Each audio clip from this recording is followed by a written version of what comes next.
proposed that the Lebanese armed forces, upon receiving urgent logistical support, would immediately take control of areas of tensions, confiscating all weapons and dismantling Hezbollah infrastructure. Prime Minister Salam has likewise reiterated Lebanon's commitment to achieving a state monopoly on arms. On 2 March, in condemning Hezbollah's actions, he affirmed the government's complete rejection of any military activity outside the scope of legitimate state institutions and reaffirmed the state's full authority over war and peace decisions.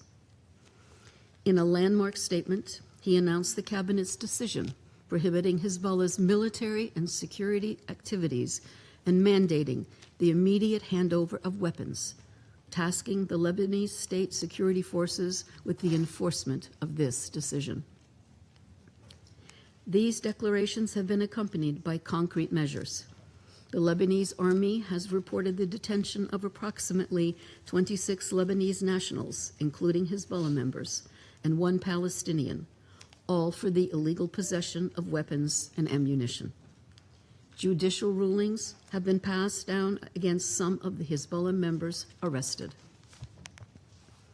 Separately, on 5 March, the Lebanese government declared a ban on the activities of the Islamic Revolutionary Guard Corps in Lebanon and revoked visa-free entry for Iranian citizens. Mr. President, while more hard work will prove critical, such statements and actions are significant.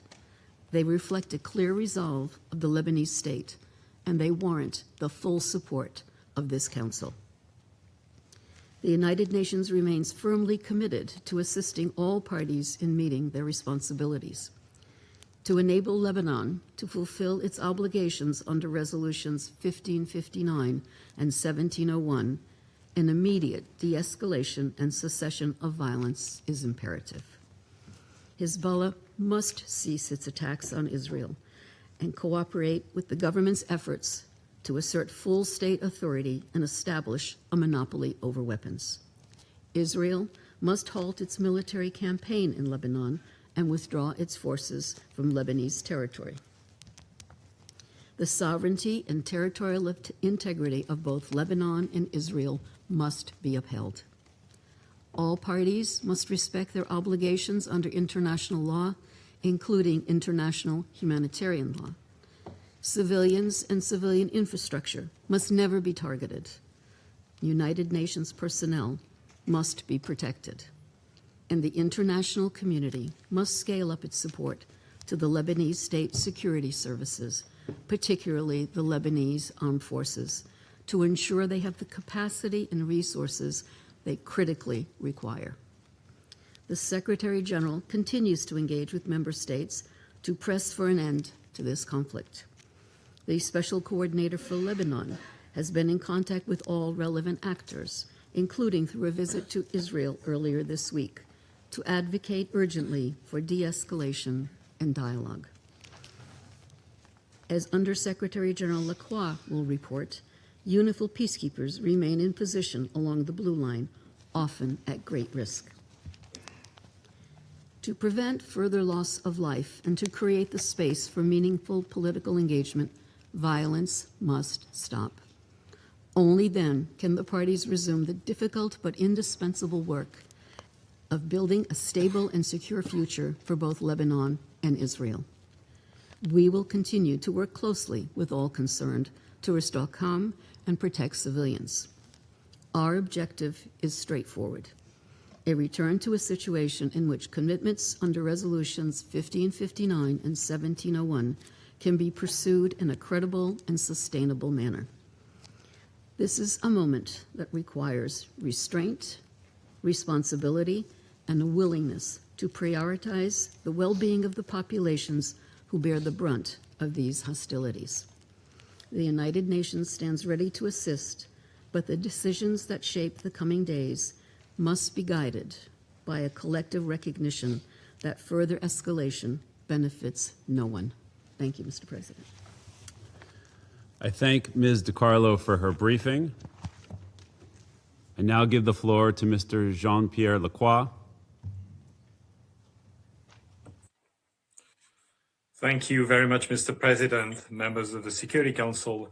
As you just heard from Under Secretary General De Carlo, the fragile situation that prevails since November 2024 has given way to a significant and dangerous escalation of hostilities. We are gravely concerned that there will be a further worsening of the situation in Lebanon and in the region. In this dangerous and precarious environment, UNIFIL remains on the ground, implementing its mandate as far as the security circumstances allow. Since the 2nd of March, when Hezbollah claimed responsibility for an attack on Israel, the group has carried out daily strikes across the Blue Line, including with rockets, missiles, and drones at targets in Israel and the occupied Syrian Golan. Many rockets have been launched from south of the Litani River, which demonstrates the presence of unauthorized armed personnel, assets, and weapons south of the Litani River, in clear violation of Resolution 1701.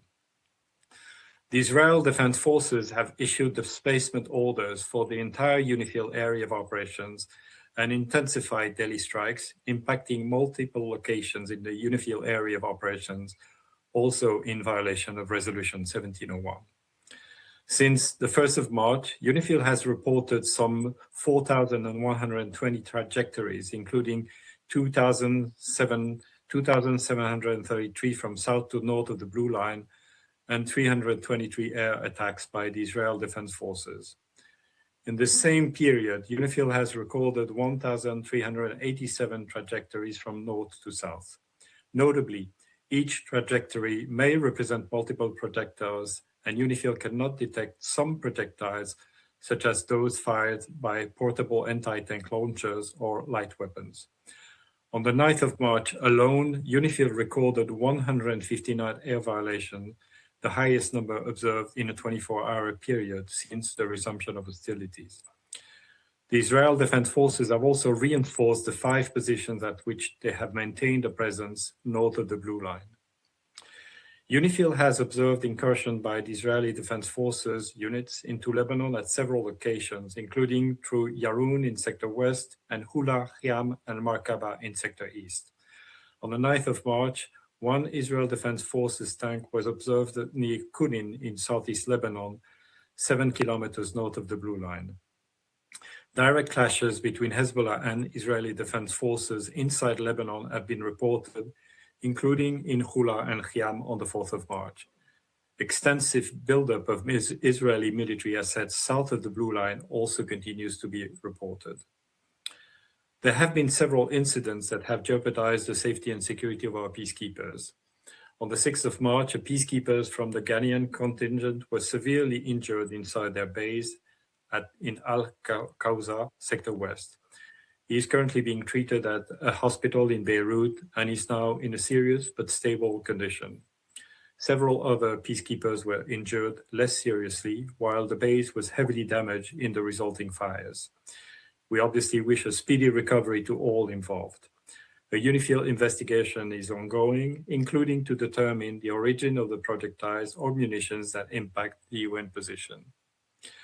On the 7th of March, an Israel Defense Forces tank stopped in front of a UNIFIL observation post near Markaba in Sector East. Subsequently, the peacekeepers heard multiple rounds of small arms fire, and 2 of the post's perimeter lights were damaged. On the 8th of March, 2 loud explosions were heard near a UNIFIL headquarters in Nakura. Debris consistent with a drone or a rocket, as well as remnants of an Iron Dome interception, fell inside the UNIFIL camp. No injuries were reported. Mr. President, our peacekeepers have remained in position in line with the mandate this Council has provided, while continuously reassessing the force's posture against prevailing risks. UNIFIL continues to maintain constant contact with the parties to avoid misunderstandings, deconflict, and de-escalate where possible. All parties bear a clear and unequivocal responsibility to ensure the safety and security of UN peacekeepers. We call on all actors on the ground to uphold this obligation and to refrain from any action that endangers UNIFIL peacekeepers. With the ongoing exchanges of fire severely restricting their movements, UNIFIL's current focus includes ensuring safety of its personnel and helping facilitate humanitarian access to affected communities in the area. UNIFIL has supported the local community in line with its protection of civilians mandate, transporting dozens of civilians to safety from several villages in southern Lebanon, including children, older persons, and persons with disabilities, in close coordination with local authorities. On the 7th of March, UNIFIL assisted in evacuating 3 families from Sarda in Sector East. On the 10th of March, at the request of the municipality of Alma al-Shab in Sector West, UNIFIL facilitated the safe movement of around 80 civilians who wished to leave the area. Peacekeepers have largely been confined to their bases, with some spending significant periods of time in shelter, which seriously impedes UNIFIL's freedom of movement and limits the mission's monitoring and reporting ability. Troop rotations are currently suspended.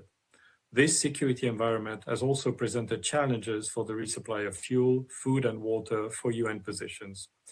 Roadblocks erected by the Israel Defense Forces have restricted access to a number of our positions. The UNIFIL head of mission and force commander, General Abanyara, is coordinating closely with the special coordinator for Lebanon, who is the designated official for security for all United Nations personnel in Lebanon. Program Essential UNIFIL civilian personnel have been moved to reside in UNIFIL headquarters at Nakura. Other international civilian personnel are relocating out of the South Litani sector, in some cases out of Lebanon. The mission is assisting our national colleagues who wish to relocate to the North Litani sector. Mr. President, the Lebanese armed forces have made significant efforts since the cessation of hostilities in November 2024, steadily reinforcing their presence in the south and progressively extending their deployment along the Blue Line. We commend these efforts, which represented an important step towards the full implementation of Resolution 1701. However, in the face of the current hostilities, the Lebanese armed forces have had to temporarily relocate some 20 kilometers north of the Blue Line. Mr. President, as noted by Under-Secretary General Di Carlo, and as you will hear in more detail from Under-Secretary General Tom Fletcher, the heavy exchanges of fire have most tragically had the greatest impact on civilians on both sides of the Blue Line, with many casualties and hundreds of thousands displaced in Lebanon. In southern Lebanon, the humanitarian situation continues to worsen, with IDP shelters reporting near full occupancy and lacking means to meet basic needs. UNIFIL's liaison and coordination team has continued its close engagement with the Lebanese Armed Forces and Israel Defense Forces, seeking to de-escalate and facilitate humanitarian missions. In the past week, UNIFIL has facilitated dozens of missions by the Lebanese Red Cross. In the interest of the safety of both peacekeepers and civilians, we urge the parties to commit to active deconfliction through this channel. To those member states contributing troops to UNIFIL, we extend our most sincere gratitude. The continued united commitment of the troop contributing countries, as well as the support of this Council, is crucial. I express solidarity with and pride in the men and women of UNIFIL, again on the front lines. Only a political solution will bring lasting stability to Lebanon and the region. We urge all parties to recommit to the full implementation of Resolution 1701 and to engage constructively toward that end. Thank you, Mr. President. I thank Mr. Lacroix for his briefing, and I now give the floor to Mr. Tom Fletcher. Mr. President, Ambassador Bartos, Excellencies, this is a moment of grave peril for Lebanon and for the region, for all of us. Too many warning lights are flashing. Actions have consequences. Lebanon's particular place on the map and in history means that tremors in geopolitics ricochet through it like earthquakes. So when the world turns away from international law and human solidarity, Lebanon shakes. When the world pulls apart, when the splintering of the international order is cheered on by those who believe the rules do not apply to them, or that they can take risks with the lives of others, when leaders feel unrestrained and the rules are in retreat, when the gains of decades are precarious, when technology and killing form an increasingly deadly alliance, and when the scaffolding for coexistence is under sustained, deliberate attack, then Lebanon shakes. As a result of the region's latest war, and following months of violence, we've watched the humanitarian crisis in Lebanon intensify with alarming speed, with civilians on both sides of the blue line once again paying the heaviest price. Casualties continue to mount. Over 570 people reported killed, over 1,400 injured since the 2nd of March. Mass displacement is accelerating, with over 750,000 people now registered with the government of Lebanon as on the move. In addition, almost 84,000 Syrians and more than 8,000 Lebanese have crossed into Syria since the 2nd of March. We're seeing large-scale movements into densely populated urban areas where shelter capacity is already overstretched. More than 120,000 people, including thousands of children, are now in 580 collective centers. And as you heard earlier, these sites are overcrowded, with inadequate sanitation, insufficient essential supplies. These conditions heighten risks of harassment, sexual violence, exploitation, abuse, trafficking, particularly, of course, for women and girls. The people of Lebanon have, of course, already endured extensive displacement and damage to homes and livelihoods, infrastructure and essential public services during the 2023 to 24 escalation, compounding the impact of the financial and economic collapse experienced since 2019. At the same time, the escalation is pushing an already fragile education system deeper into crisis. Schools have been forced to close to serve as temporary shelters, disrupting learning for tens of thousands of children. Overcrowded shelters are also raising the risk of disease, while psychosocial trauma, an acute aspect of this crisis since the 2024 escalation, is being compounded. As these health needs rise, hostilities have forced the closure of 49 primary healthcare centers and 5 hospitals in the south and in Beirut's southern suburbs. Since 28th of February, the World Health Organization has recorded 25 attacks on healthcare, resulting in 16 deaths and 29 injuries among health workers and patients. The protection of healthcare is paramount. Mr. President, the United Nations and the broader humanitarian community are fully mobilized to complement government-led efforts. Along with local organizations and women-led groups, we will do all we can to reach those most in need.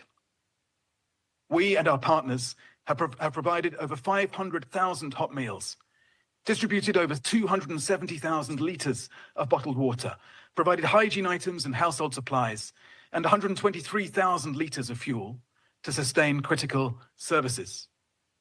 Our rapid response teams are delivering life-saving supplies in shelters. 125 health sector-supported mobile primary healthcare units are providing services too. Child protection, psychosocial support are also being expanded, alongside preparations for emergency cash assistance for vulnerable children and families. In close coordination with the government of Lebanon, a 3-month hyper-prioritized flash appeal will be launched in Beirut later this week. This emergency scale-up comes on top of existing humanitarian programs under the 2026 Lebanon Response Plan.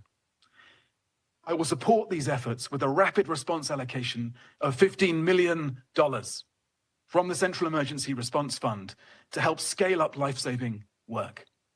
Additional funds will be released through a reserve allocation from the Lebanon Humanitarian Fund.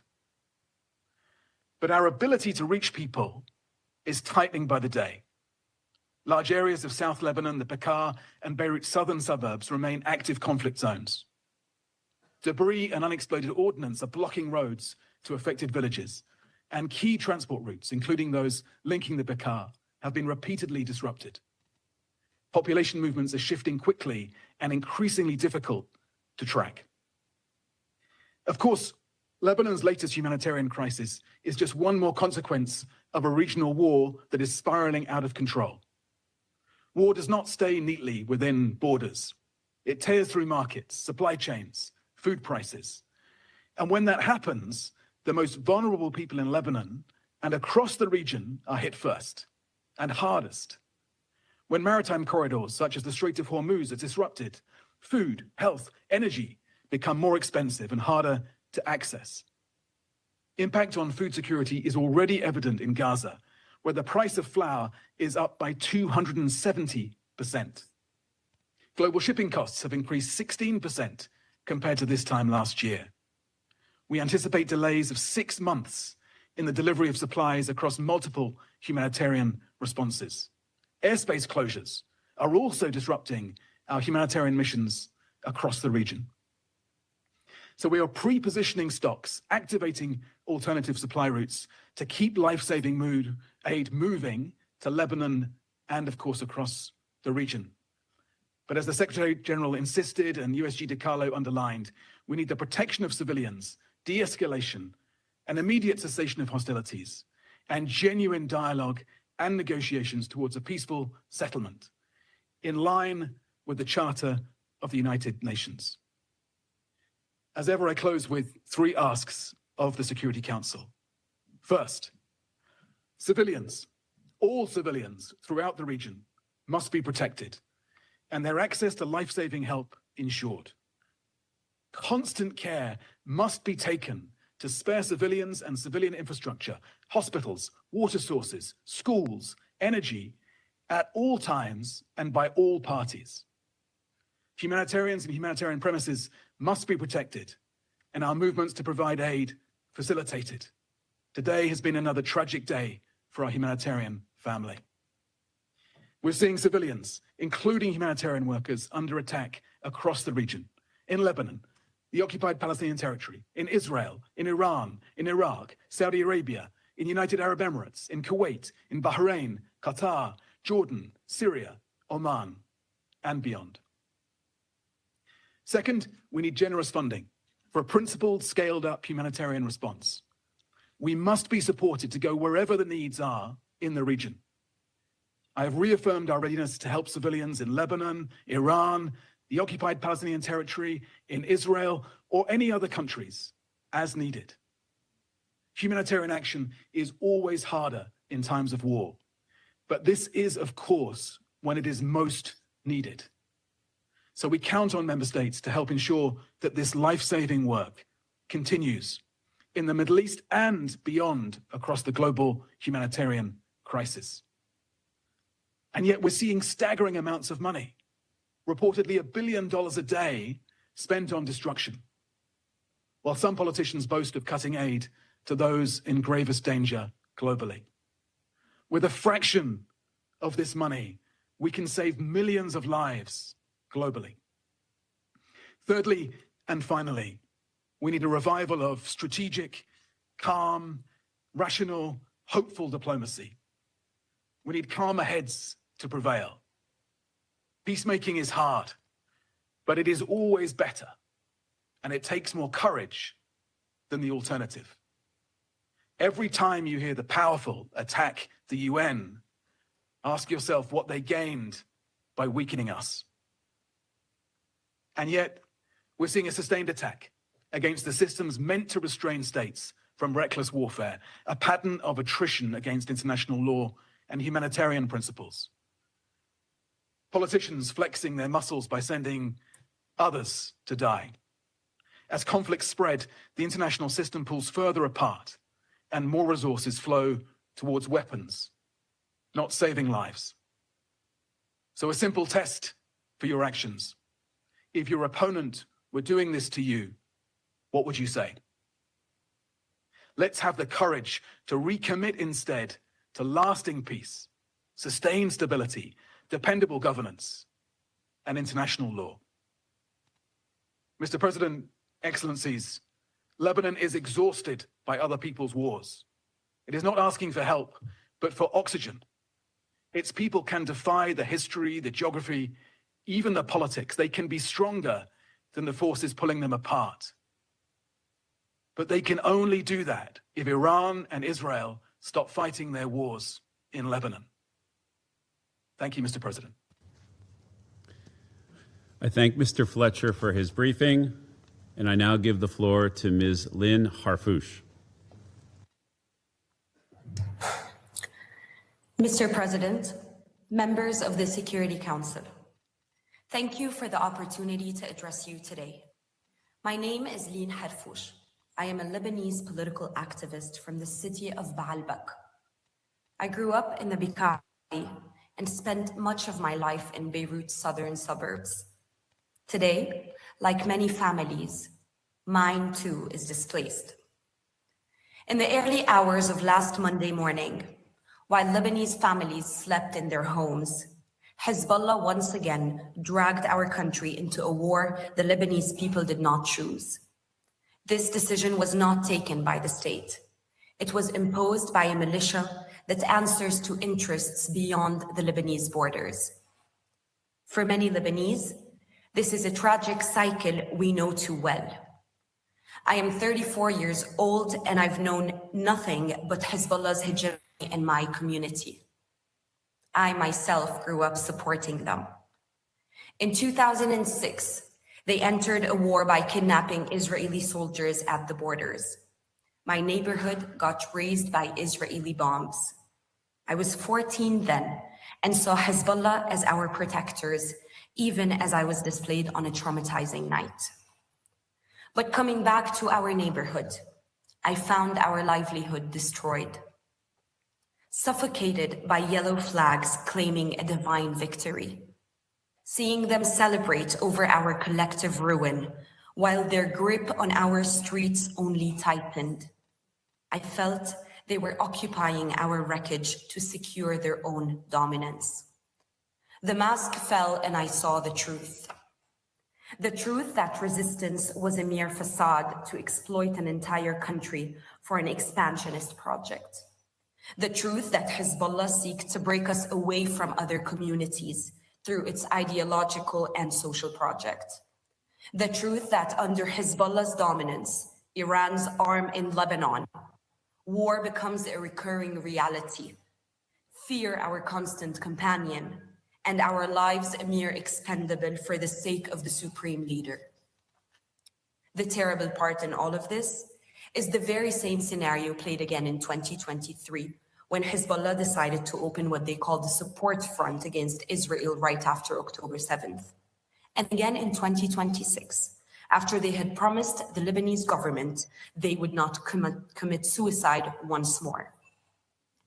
And Israel's military response to Hezbollah, on the other hand, has resulted in mass displacement and destruction. Hundreds of Lebanese have been killed in the past week.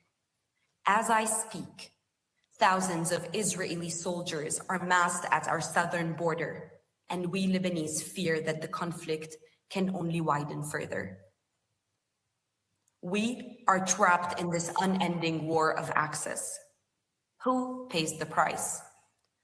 Not the men who deliver speeches about resistance from protected bunkers, but the mother carrying 2 sleeping children down the stairs at 1 a.m, but the elderly in Baalbek, the families in Nabatiyeh, and all the displaced now sleeping in cars, sidewalks, or in overcrowded shelters.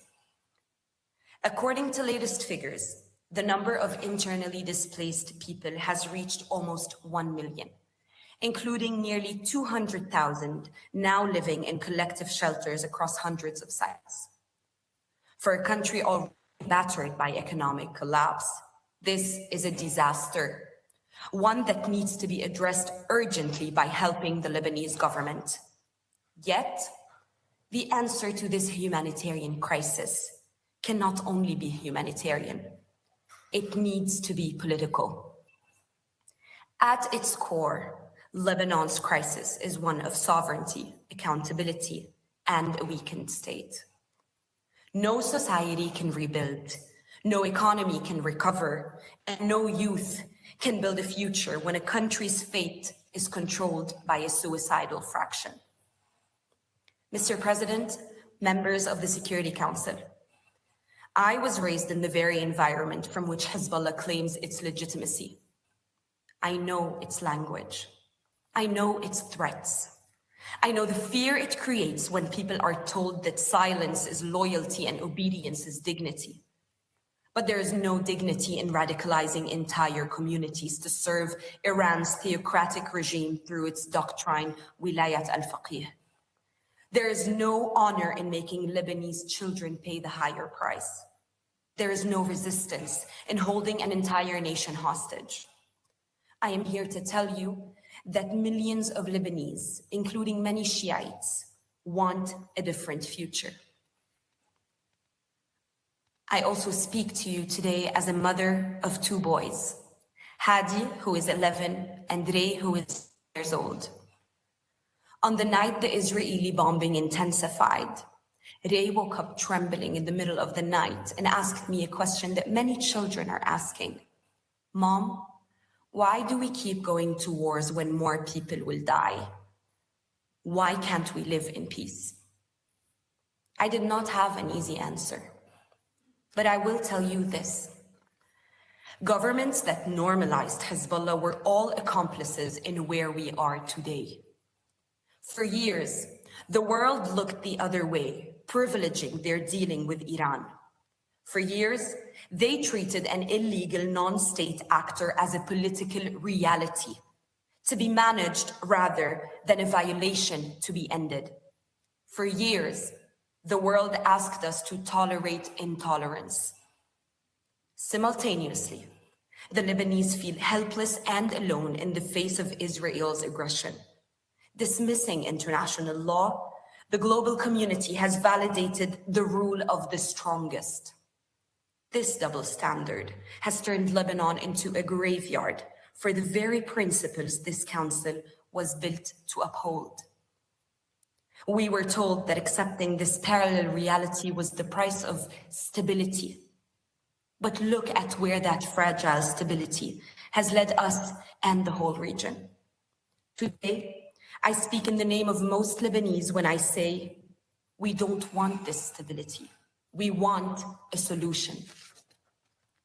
What is common sense and minimum norms of living in your countries are still a matter of discussion and disagreements in mine. Although for decades, the international community has outlined the framework needed to address this problem. Security Council resolutions 1559 and 1701 clearly affirm that there must be no weapons outside the authority of the Lebanese state, and that armed militias must be disarmed. These resolutions are not abstract principles.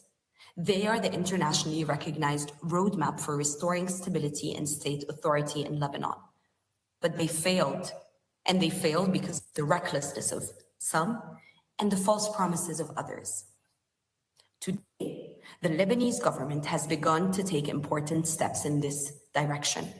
Decisions have been made to outlaw unauthorized military and security activities of Hezbollah.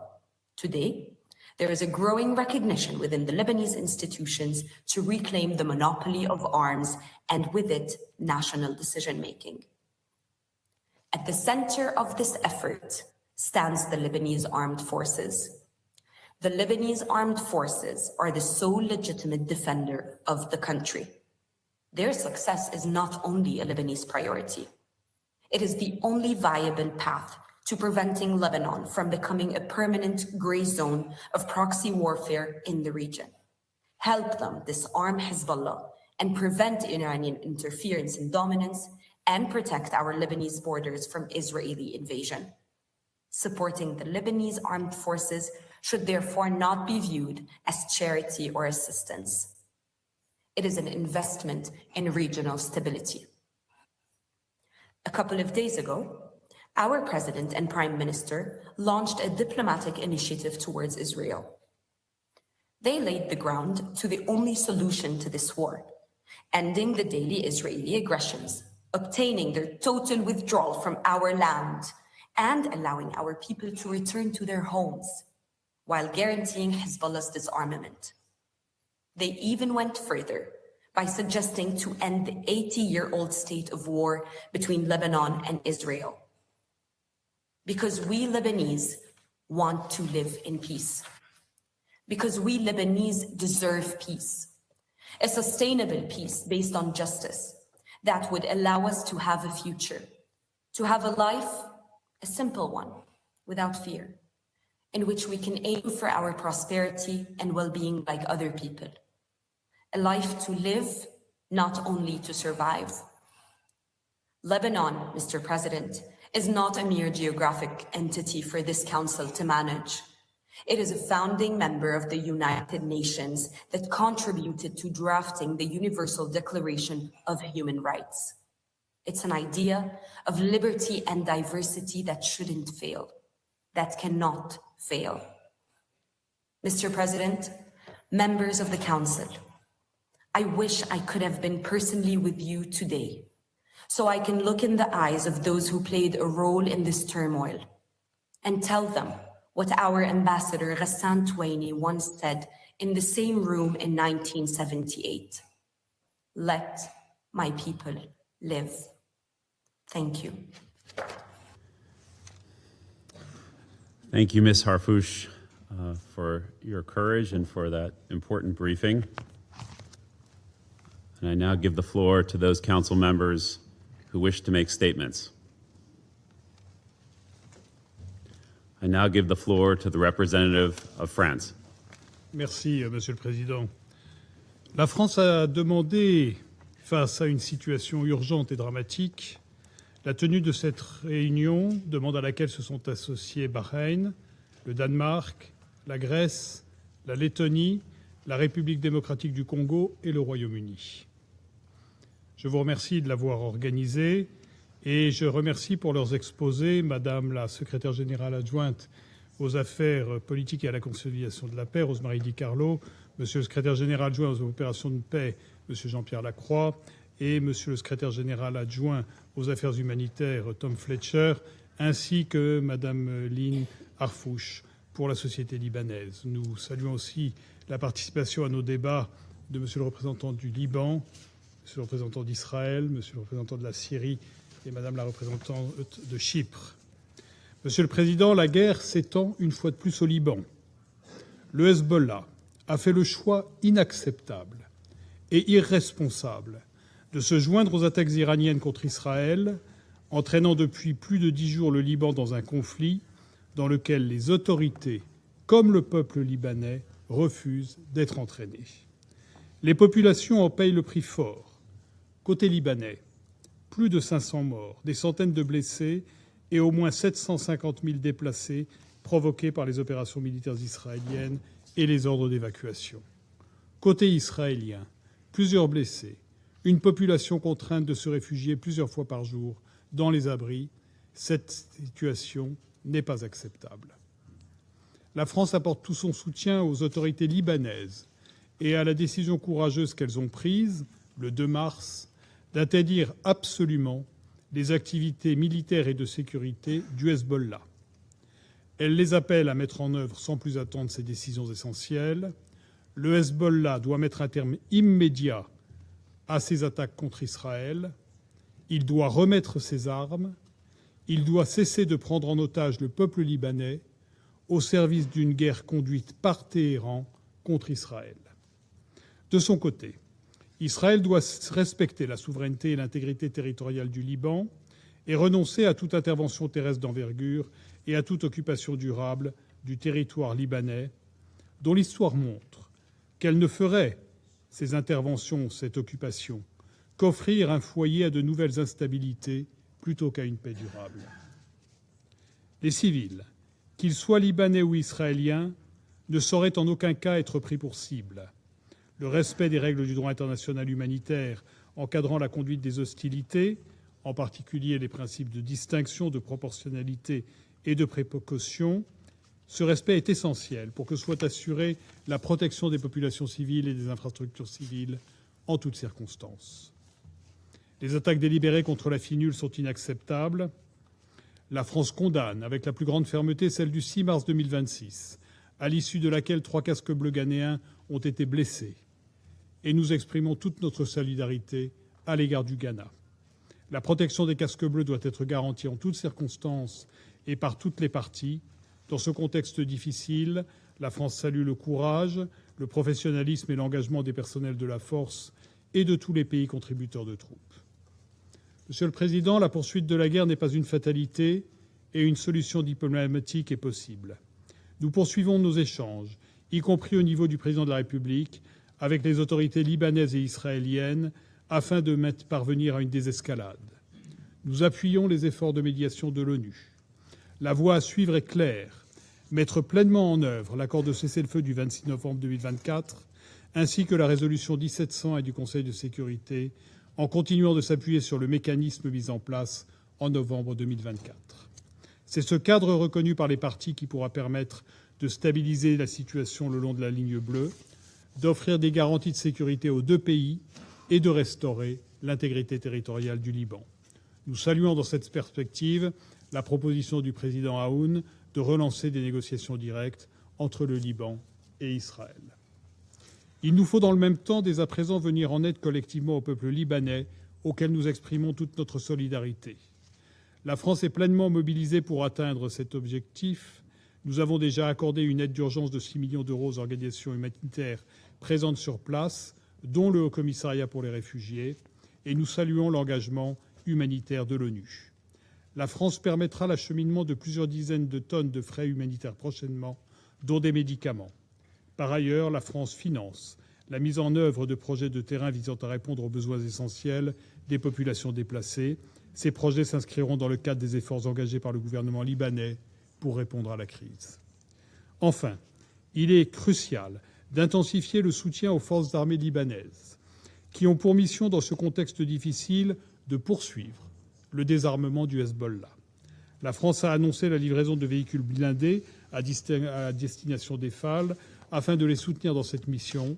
La France reste résolument engagée en faveur de la souveraineté et de la stabilité du Liban, et elle organisera à Paris, dès que la situation le permettra, la conférence internationale destinée à renforcer les forces armées libanaises.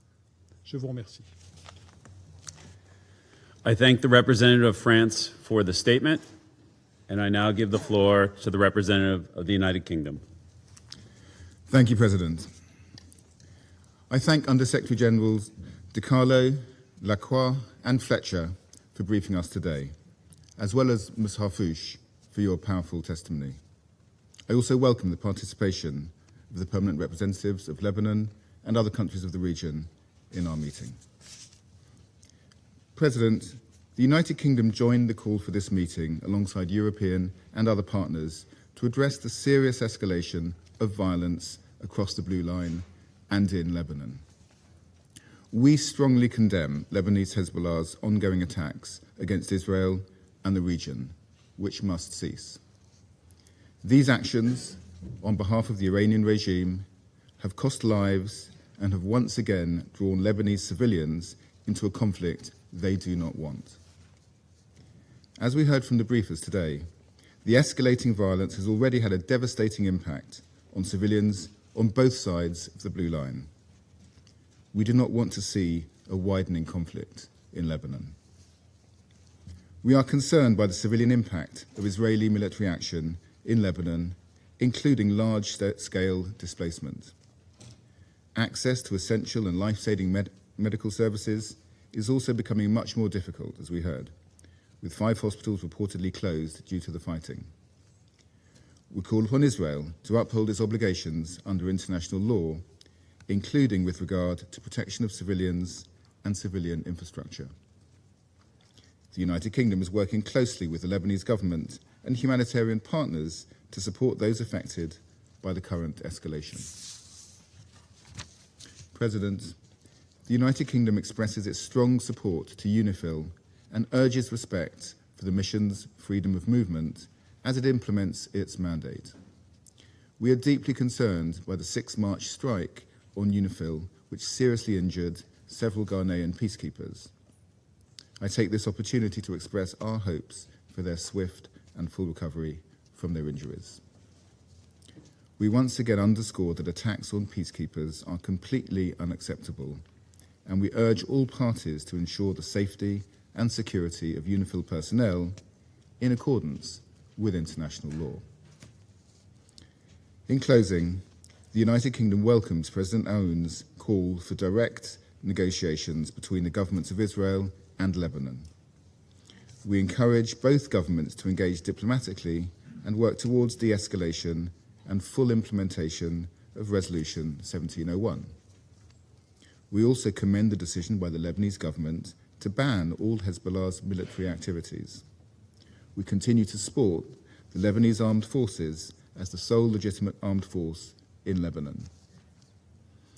Expansion of the conflict across the Blue Line is in no one's interest and risks further destabilizing Lebanon and exacerbating the regional crisis.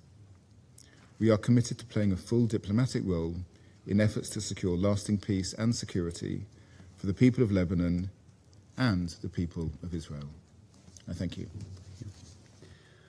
I thank the representative of the United Kingdom for the statement, and I now give the floor to the representative of Denmark. Thank you, Mr. President.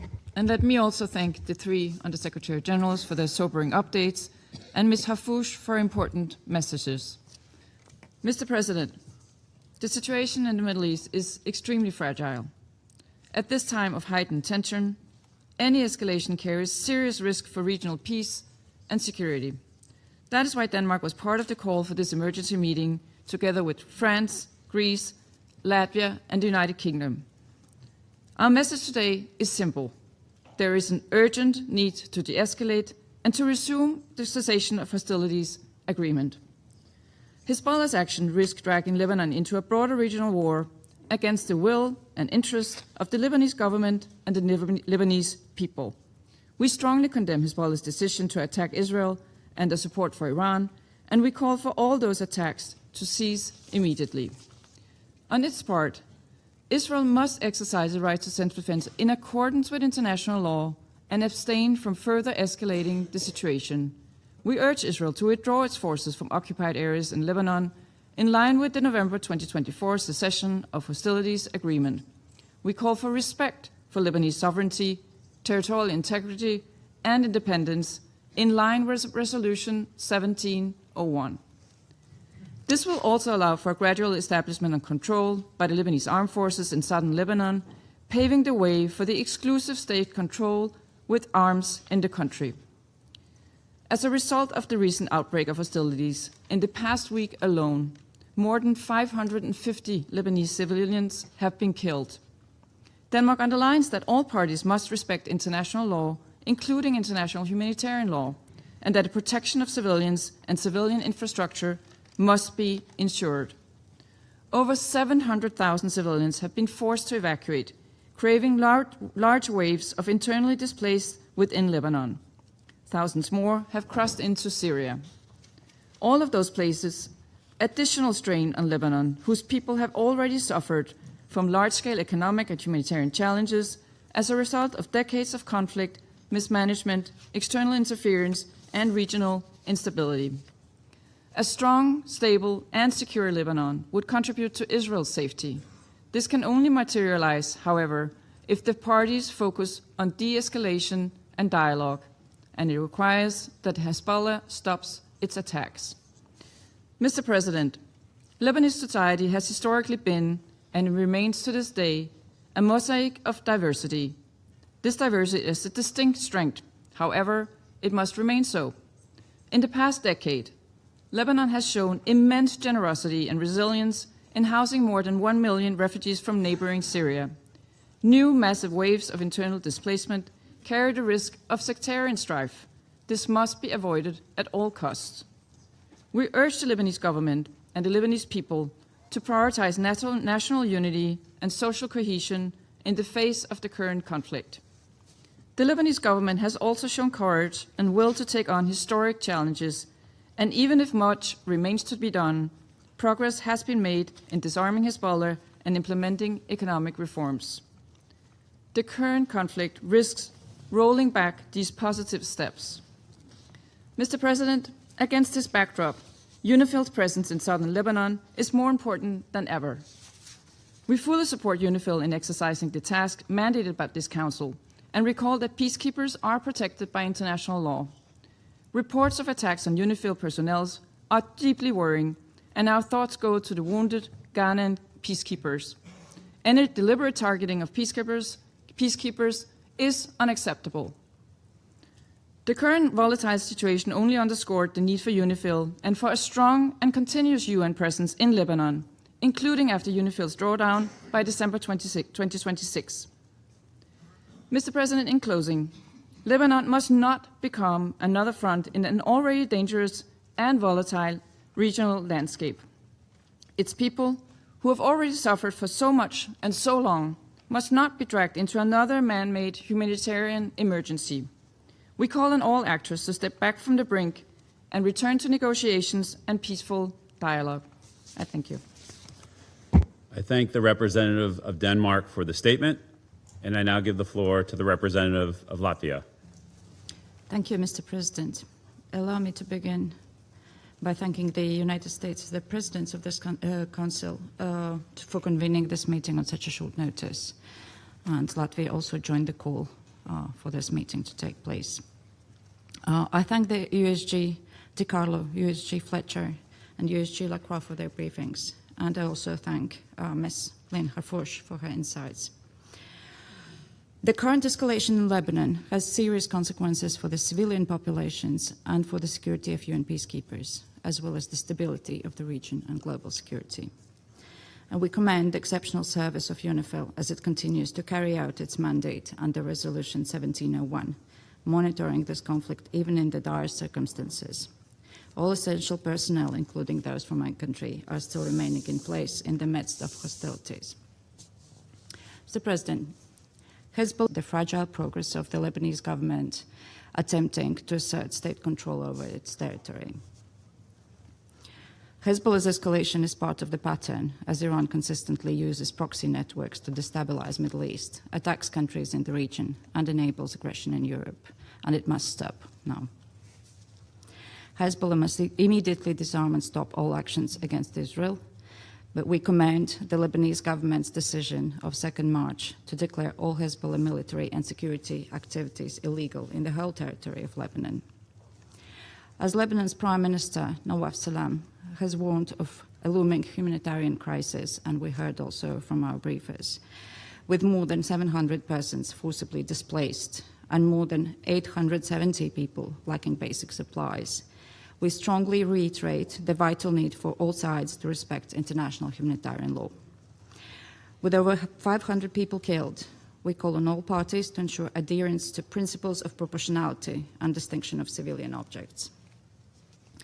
While we recognize Israel's right to self-defense, our concern lies with the human cost that is already piling high with Israel's operations against Hezbollah, including in densely populated areas. We urge the cessation of all hostilities and return to the ceasefire.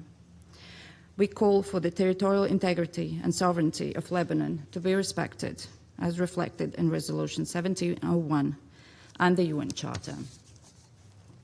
The safety and security of UN personnel and property must be respected by all sides and at all times. We call upon all members of this Council to continue stressing the crucial importance of upholding commitments agreed in Security Council resolutions 2518 and 2730.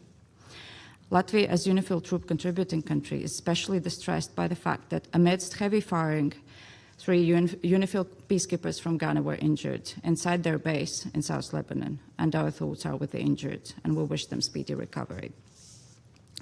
The current escalation only reiterates the need for a long-term solution of this conflict, and it is essential that the withdrawal of UNIFIL does not result in a security vacuum.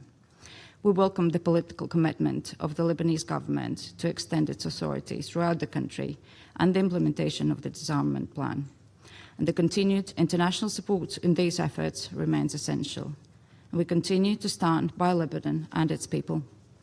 And we look forward to the UN Secretary-General report in June and Council's continued work on solutions for providing security support of Lebanon. Mr. President, we commend all mediation efforts, and it is important that the Security Council supports these processes in any way possible. And we cannot allow the progress that Lebanon has achieved over the past 20 years to vanish. I thank you. I thank the representative of Latvia for the statement, and I now give the floor to the representative of Greece. Thank you, Mr. President. I wish to thank today's briefers, USGs DiCarlo, Lacroix, and Fletcher for their thorough remarks. I also wish to thank Ms. Lynn Harfouch for her compelling message. I welcome the presence of the permanent representatives of Lebanon, Israel, the Syrian Arab Republic, and Cyprus in today's meeting. Greece, alongside France, Denmark, Latvia, and the UK, called for today's briefing due to the dangerous escalation in Lebanon, and an escalation which bears serious consequences for the civilian population and for UNIFIL peacekeepers. Mr. President, Lebanon is the victim of a war it did not choose. We strongly condemn the attacks of Hezbollah acting in support of Iran against Israel, which triggered this round of escalation. Hezbollah constitutes Lebanon's foreign relations. Hezbollah must disarm immediately and stop all actions against Israel. In the midst of these developments, we welcome and commend the decision of the Lebanese Council of Ministers to ban Hezbollah's military activities. The resolve of the Lebanese leadership to extend its exclusive control over arms is clear. It should be given a chance to bring security and prosperity to Lebanon. We should all be standing by their side. Its steadfast commitment did not falter in the face of developments.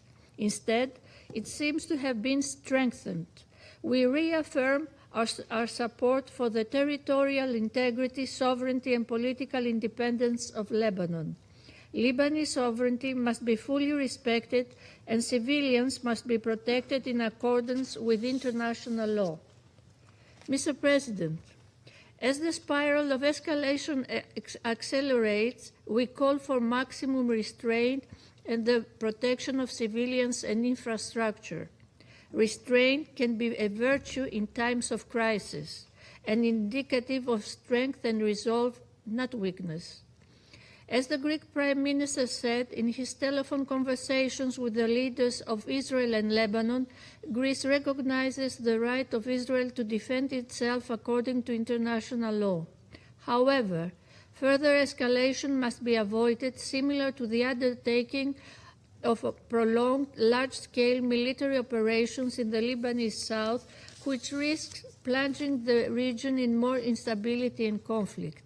Full respect of Security Council Resolution 1701 and the ceasefire agreement of 2024 is a prerequisite for stability. As our briefers described, Lebanon is faced with a profound humanitarian challenge. More than 700,000 civilians have been displaced, while dozens are dead and injured, and children are caught in the midst of this chaos. The risk of instability spilling over to the broader region in the form of extensive refugee flows is all too real. According to the International Organization for Migration, some 50,000 Syrians left Lebanon for Syria in the past week alone. Greece is participating in international humanitarian efforts in support of Lebanon and its reconstruction. We stand ready to participate in the conference in support of the Lebanese armed forces in Paris, spearheaded by France and Saudi Arabia, when it takes place. We also continue to assist Lebanon in its efforts to forge strong state institutions, including the LAF. It is a pledge made by the Greek Prime Minister to President Aoun, which has already produced concrete results. These include the recently procured defense material to the Lebanese armed forces to enhance their capabilities. We are committed to continuing our support to the Lebanese armed forces. At the same time, also, in line with the latest communication between our Prime Minister and President Aoun, we remain in constant contact with the competent Lebanese authorities. We are finalizing our contribution to address the grave humanitarian crisis on the ground. Mr. President, Greece condemns the incident resulting in the injury of 3 UNIFIL Ghanaian peacekeepers amidst heavy firing. The safety and security of UN personnel and property must be respected at all times. We call on parties to engage constructively through dialogue and diplomacy, potentially turning a crisis into an opportunity for long-term peaceful coexistence in the region. In this context, we welcome the Lebanese leadership's openness to engage diplomatically with Israel towards a peaceful settlement. In conclusion, as the Greek Prime Minister stated alongside the French and Cypriot presidents in the Republic of Cyprus yesterday, Lebanon, which we fully support, merits a better future, certainly one beyond the plans and purposes of other outside forces. I thank you. I thank the representative of Greece for the statement, and I now give the floor to the representative of the Russian Federation. Признательны заместителю генсекретаря ООН по политическим вопросам и миростроительству госпоже Розмари Ди Карло, заместителю генерального секретаря по операциям в пользу мира господину Жану Пьеру Лакруа и заместителю генерального секретаря по гуманитарным вопросам господину Тому Флетчеру за обстоятельные доклады по ситуации в Ливане. Внимательно выслушали представителя гражданского общества. Господин председатель, сегодняшнее внеочередное заседание Совета Безопасности в связи с новым витком конфронтации в Ливане проходит на фоне и в прямой увязке с беспрецедентным обострением общей обстановки на Ближнем Востоке, вызванного продолжающейся агрессией США и Израиля против Ирана. Как бы ни старались наши западные партнеры вывернуть все наизнанку и исказить суть происходящего, но именно американо-израильская военная авантюра все глубже погружает обширный регион в хаос, унося все большее число человеческих жизней и нанося непоправимый ущерб объектам гражданской инфраструктуры. Тяжелейшие последствия уже ощущают на себе многие дружественные нам ближневосточные страны. К сожалению, не стала исключением и Ливанская республика, вновь подвергшаяся масштабным ударам со стороны Израиля. Показательно, что еще до нынешнего обострения в израильском руководстве неоднократно и открыто угрожали Ливану возобновлением масштабных боевых действий. Судя по публичным комментариям представителей Генштаба ВС Израиля, планы по зачистке ливанской территории вынашивались давно. Одновременно израильтяне постоянно нарушали достигнутые при посредничестве США и Франции договоренности от 1924 года, как в части отвода своих подразделений к югу от Голубой линии, так и в плане прекращения произвольных атак и ударов по ливанской территории. Господин председатель, хотели бы подчеркнуть, что мы всегда разделяли и по-прежнему понимаем законные озабоченности израильских партнеров по вопросам обеспечения безопасности страны. С пониманием относимся и к мотивам, побудившим Западный Иерусалим начать военную операцию против Ливана. Совершенная 2 марта военная акция против Израиля и последовавшие за ней ракетно-дроновые атаки на центральную часть страны не могут не вызывать тревогу и крайнее беспокойство. В то же время считаем, что предпринимаемые на протяжении почти 10 дней ответные действия Цахал носят непропорциональный и чрезмерный характер. Как следует из регулярных сводок секретариата ООН, израильтяне игнорируют нормы международного гуманитарного права, осуществляют удары, в том числе по гражданским объектам, что ведет к многочисленным жертвам среди мирного населения. Только за последние 4 дня израильская армия атаковала свыше 60 населенных пунктов. Наглядно о непропорциональности ответа Западного Иерусалима говорит статистика жертв ползучего израильского вторжения. По данным Минздрава Ливана, со 2 марта погибли порядка 600 человек, включая 80 детей. Число раненых исчисляется сотнями. Одновременно, практически ежедневно, израильское командование публикует эвакуационные предупреждения для густонаселенных районов Ливана, включая южные и столичные пригороды, что вызывает массовую панику у местных жителей. Сотни тысяч людей вынуждены покидать свои дома в поисках убежища. Число внутренне перемещенных лиц оценивается в 800 тысяч человек, которые в условиях острых социально-экономических проблем Ливана неминуемо столкнутся с проблемами доступа к базовым потребностям, включая продукты питания. Господин председатель, продолжающаяся эскалация, помимо тяжелых гуманитарных последствий, ставит под угрозу защиту и сохранность объектов культурного значения в Ливане. В рамках прошлых израильских военных кампаний мы стали свидетелями серьезных нарушений, разрушений исторических памятников Арабской Республики, в том числе объектов в Баальбеке и Тире, внесенных в список всемирного наследия ЮНЕСКО. Нынешняя же операция Израиля напрямую затронула действующий в координации с Россотрудничеством Дом русской культуры в городе Набате. 8 марта в результате целенаправленного ракетного удара пятиэтажное здание, на первом этаже которого располагался Дом русской культуры, было уничтожено. Решительно осуждаем произошедшую атаку, расценивая ее как акт военной агрессии против учреждения, действующего исключительно в гуманитарных и просветительских целях. В нем на протяжении долгого времени занимались в том числе и ливанские дети. Никакой военной активности там не осуществлялось.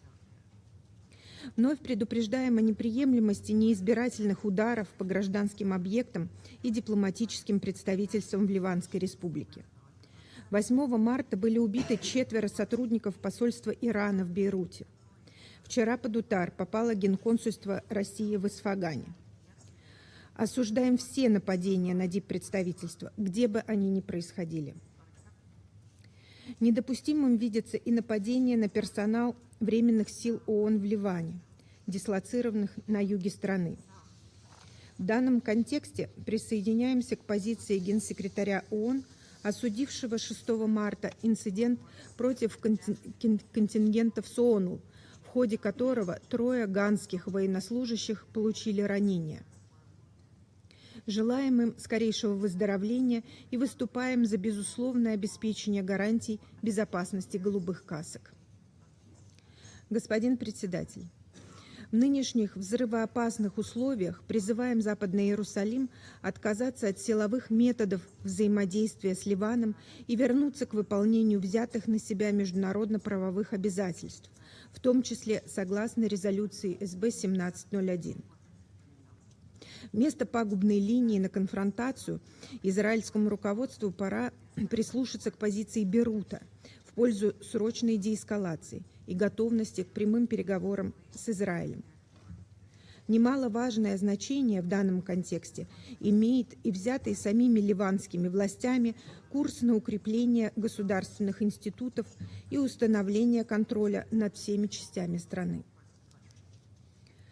Со своей стороны подтверждаем нашу неизменную позицию в поддержку суверенитета, единства и территориальной целостности Ливана, а также мандатов СООНу в соответствии с профильными резолюциями СБ ООН.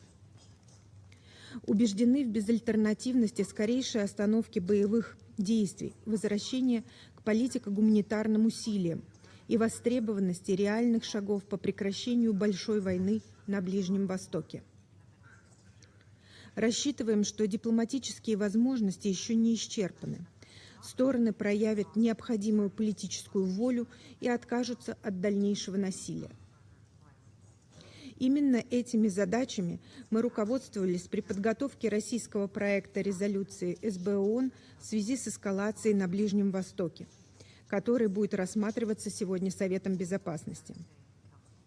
Наш документ, в отличие от текста, который продвигается нашими бахрейнскими коллегами, носит неконфронтационный характер и на деле учитывает региональное измерение нынешних событий, в том числе страдания ливанского народа.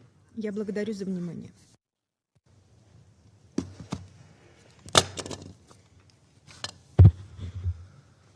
I thank the representative of Russia for her statement. I now give the floor to the representative of China.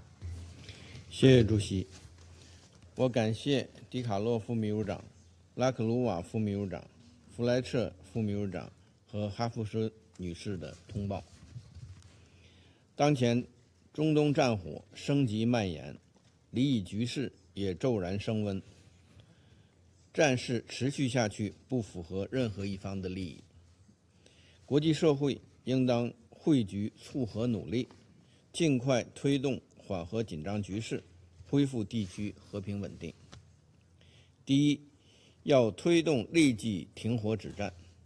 近期，真主党同以色列持续交火，以色列对黎巴嫩南部城镇和贝鲁特发动猛烈袭击，扩大对黎南部军事控制，已经导致570多人丧生，其中包括大量妇女儿童。我们注意到，伊朗向安理会致函指出，4名伊朗外交人员在袭击中遇难。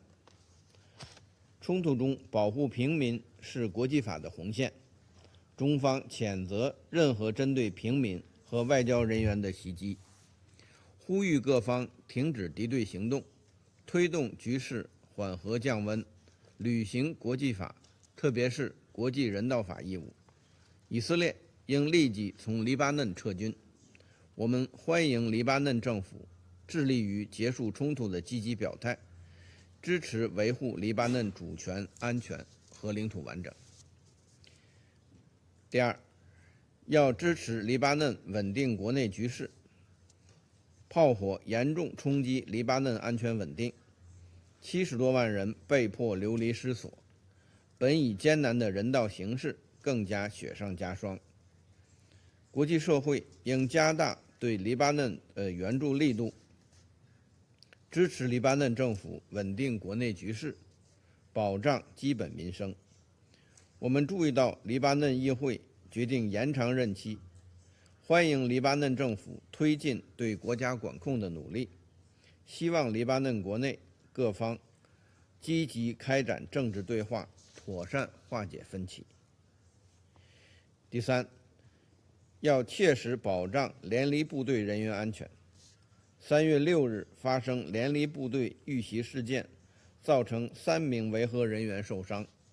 中方强烈谴责针对联黎部队的袭击，对伤员表示慰问。任何蓄意攻击联合国维和人员的行为，都严重违反国际人道法和安理会第1701号决议，必须坚决反对并予以追责。当前紧张局势再次凸显联黎部队的重要作用，中方敦促各方切实保障联黎部队的安全和行动自由，保障联黎部队积极履职。中方愿同国际社会一道，为推动平息黎以局势，恢复黎巴嫩和中东地区和平稳定做出不懈努力。谢谢主席。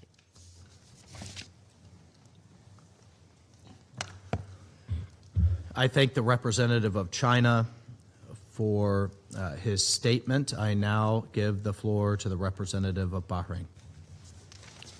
السيد الرئيس، بداية يطيب لي أن أتقدم بالشكر للجمهورية الفرنسية على عقد هذه الإحاطة المهمة، حيث انضمت مملكة البحرين والدنمارك واليونان ولاتفيا والمملكة المتحدة لهذا الطلب. كما أشكر كل من السيدة روزماري دي كارلو وكيلة الأمين العام للشؤون السياسية وبناء السلام، والسيد توم فليتشر وكيل الأمين العام للشؤون الإنسانية ومنسق الإغاثة في حالات الطوارئ، والسيد جان بيير لكوا وكيل الأمين العام لعمليات السلام، والسيدة لينا حرفوش،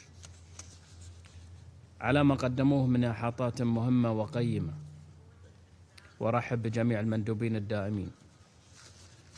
السيد الرئيس، تعرب مملكة البحرين عن أسفها العميق إزاء التصعيد العسكري الخطير الذي تشهده المنطقة في الآونة الأخيرة نتيجة الاعتداءات الإيرانية غير المبررة، والتي طالت بلاد مملكة البحرين وعددا من الدول العربية الشقيقة.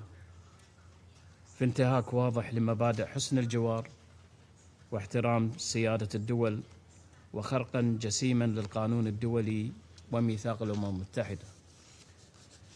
وتطالب مملكة البحرين الجمهورية الإسلامية الإيرانية بالوقف الفوري لهذه الأعمال العدائية والكف عن استخدام أذرعها وميليشياتها المسلحة في المنطقة وخارجها، وتحذر من أن استمرار هذه الممارسات العدوانية السافرة من شأنه أن يؤدي إلى مزيد من التصعيد وتفاقم التوترات القائمة بما قد يترتب عليه من تداعيات خطيرة على الأمن والاستقرار الإقليميين.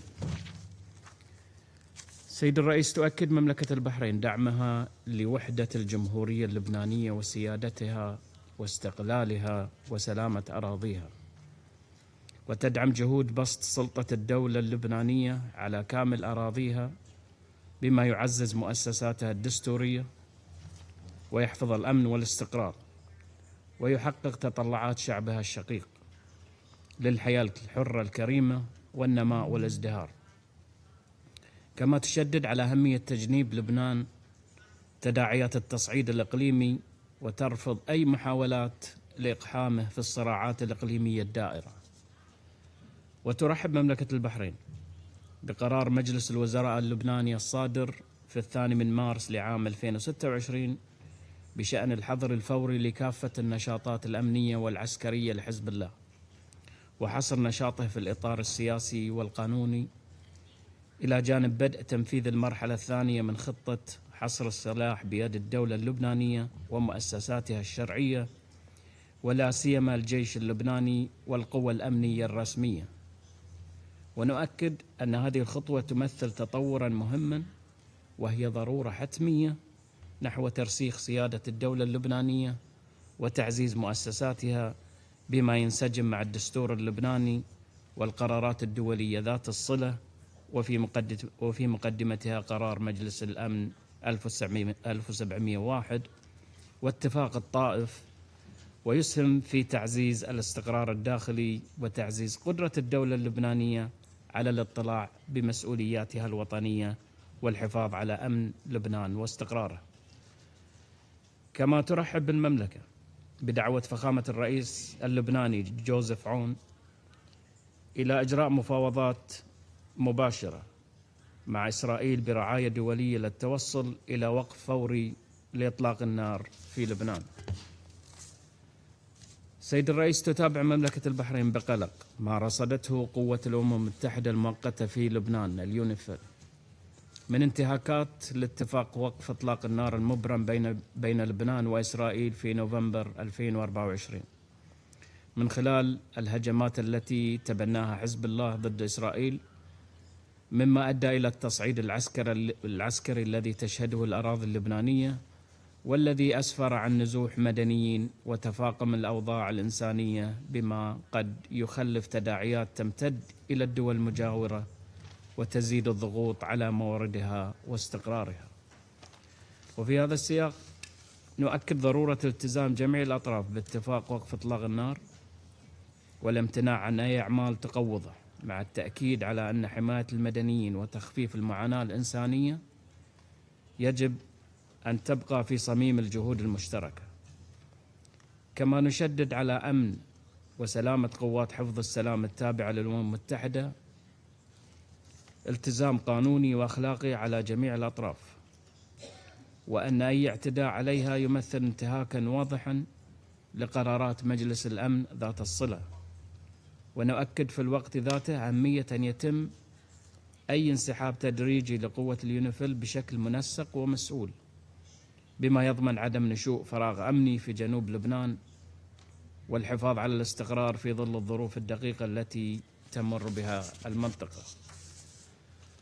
السيد الرئيس، يمثل تمكين الجيش اللبناني وتعزيز قدراته ركيزة أساسية لاستقرار لبنان والحفاظ على أمنه، ومن هذا المنطلق نؤكد أهمية تقديم الدعم اللازم له بما يعزز قدرته على الانتشار الفاعل في جنوب لبنان والقيام بمهامه في حفظ سيادة لبنان وأمنه واستقراره. كما نرحب بمبادرة الجمهورية الفرنسية لعقد مؤتمر دولي لدعم الجيش اللبناني وقوى الأمن الداخلي في أبريل 2026، ونثمن في الوقت ذاته الجهود التي تبذلها دول اللجنة الخماسية المعنية بلبنان، وهي الولايات المتحدة الأمريكية والمملكة العربية السعودية ودولة قطر وجمهورية مصر العربية والجمهورية الفرنسية في دعم لبنان سياسيا واقتصاديا وأمنيا خلال هذه المرحلة. وفي الختام، تجدد مملكة البحرين تأكيدها أن استقرار لبنان وسيادته يمثلان مصلحة إقليمية ودولية مشتركة، وتدعو جميع الأطراف إلى الالتزام بالقرارات الدولية ذات الصلة واحترام اتفاق وقف إطلاق النار والعمل على تجنيب لبنان والمنطقة مزيدا من التصعيد. وشكرا سيد الرئيس. I thank the representative of Bahrain for the statement. I give the floor to the representative of Panama. Gracias, señor presidente. Panamá agradece la convocatoria de esta sesión informativa, así como la información compartida por los expositores sobre la evolución de la situación en el Líbano. Saludamos a los representantes de los países que nos distinguen con su participación. Si bien en noviembre de 2024 se alcanzó un cese de hostilidades, los incidentes y violaciones a lo largo de la línea azul continuaron registrándose desde entonces, lo que pone de manifiesto la persistente falta de voluntad política que permita crear las condiciones pertinentes hacia la paz. Dirigencias que se sostienen sobre la lógica de la confrontación permanente terminan arrastrando a sus poblaciones a ciclos de destrucción que dejan tras de sí ciudades devastadas, familias desplazadas y generaciones marcadas por la guerra. Panamá condena los ataques lanzados desde territorio libanés contra Israel por parte de Hezbollah, que han obligado a comunidades a evacuar y buscar refugio. Estas acciones irresponsables son profundamente perjudiciales, tanto para la población civil libanesa como para las comunidades de refugiados presentes en el país, pues han contribuido a desencadenar una peligrosa dinámica de escalada que ha derivado en una respuesta militar de gran intensidad y en un deterioro aún mayor de la situación humanitaria. Según cifras recientes de las autoridades libanesas y de organismos humanitarios, más de 700.000 personas han sido desplazadas dentro del Líbano en los últimos días, mientras que cerca de 600 personas han muerto, entre ellas decenas de niños, mujeres y trabajadores humanitarios y de rescate. Muchas de estas familias se encuentran ahora refugiadas en escuelas y albergues improvisados, lo que evidencia la magnitud de la crisis humanitaria en curso. Panamá pide la máxima contención y el cese inmediato de las hostilidades. Instamos a las partes a cumplir plenamente con sus obligaciones en virtud del derecho internacional, en particular el derecho internacional humanitario, y a adoptar todas las medidas necesarias para proteger a la población y la infraestructura civil. Panamá reitera su respaldo al Estado y al gobierno del Líbano, cuyos esfuerzos por preservar la estabilidad interna y fortalecer la autoridad del Estado en todo su territorio resultan esenciales, incluyendo el papel de las Fuerzas Armadas libanesas para asegurar que el monopolio y control de las armas corresponda exclusivamente al Estado. Tomamos nota de las recientes declaraciones del presidente del Líbano, Joseph Aoun, reiterando la disposición de su país a reanudar negociaciones con Israel destinadas a detener la actual escalada y las medidas anunciadas por las autoridades libanesas para restringir las acciones militares de Hezbollah. Reafirmamos nuestro reconocimiento pleno a la soberanía, integridad territorial e independencia política del Líbano en conformidad con sus fronteras internacionalmente reconocidas. Un Líbano seguro y estable, con instituciones capaces de ejercer plenamente su autoridad a través de las acciones que ha venido desarrollando la actual administración gubernamental libanesa, es indispensable para la estabilidad de toda la región. Señor Presidente, el acompañamiento de las Naciones Unidas para preservar una relativa estabilidad a lo largo de la línea azul durante las últimas décadas ha sido y sigue siendo indispensable para evitar escaladas mayores de violencia. No obstante, en los últimos meses, la presencia de la Fuerza Provisional de las Naciones Unidas en el Líbano ha sufrido ataques en reiteradas ocasiones, aumentando así los riesgos para el personal y sus instalaciones, ataques que rechazamos enérgicamente. La semana pasada, 3 cascos azules del contingente de Ghana resultaron heridos mientras se encontraban dentro de una posición de la misión en el sur del Líbano.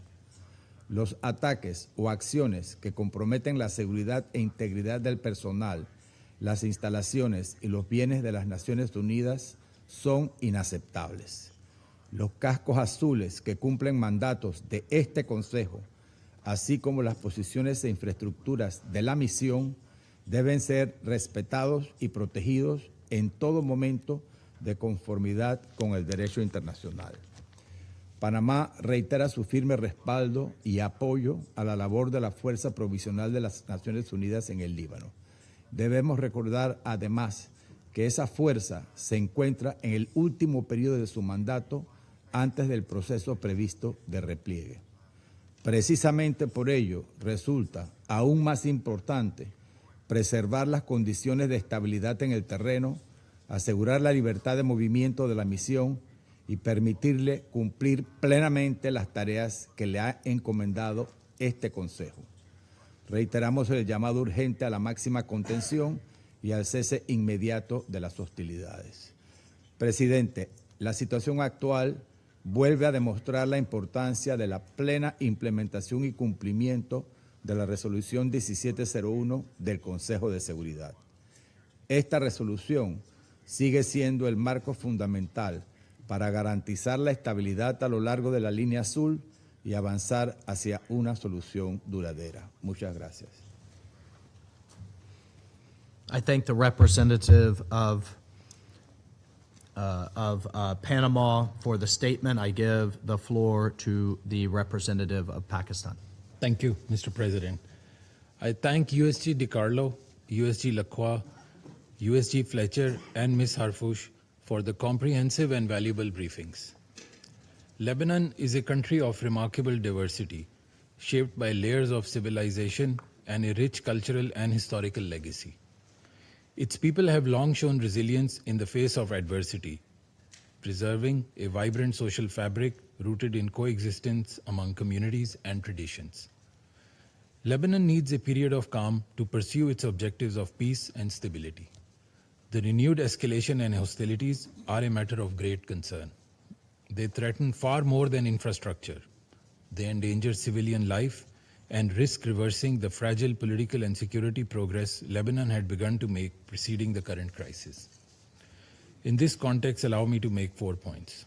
First, Pakistan reiterates its full support for the sovereignty, unity, and territorial integrity of Lebanon.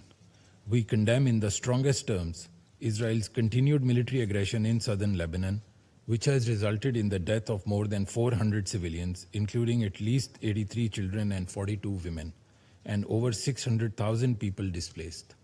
Sweeping illegal evacuation orders across large parts of southern Lebanon have deepened civilian suffering.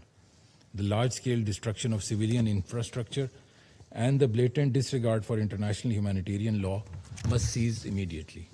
Second, the use of force must remain the exclusive prerogative of the Lebanese state through its legitimate institutions. In this regard, The Lebanese armed forces play a central role, and Pakistan supports efforts to strengthen their capacity and operational effectiveness. Pakistan welcomes the efforts of the government of Lebanon to restore stability and strengthen state authority, including the cabinet decision of 2nd March to reinforce national security structures. We also note Lebanon's de-escalation initiatives, including the 4-point plan advanced by its leadership to restore calm and stability. Third, Pakistan strongly condemns attacks on UN peacekeepers serving with UNIFIL, who have been injured in Israeli strikes. Peacekeepers operating under the UN flag carry out a vital mandate authorized by the Council. Their safety and security must be guaranteed at all times.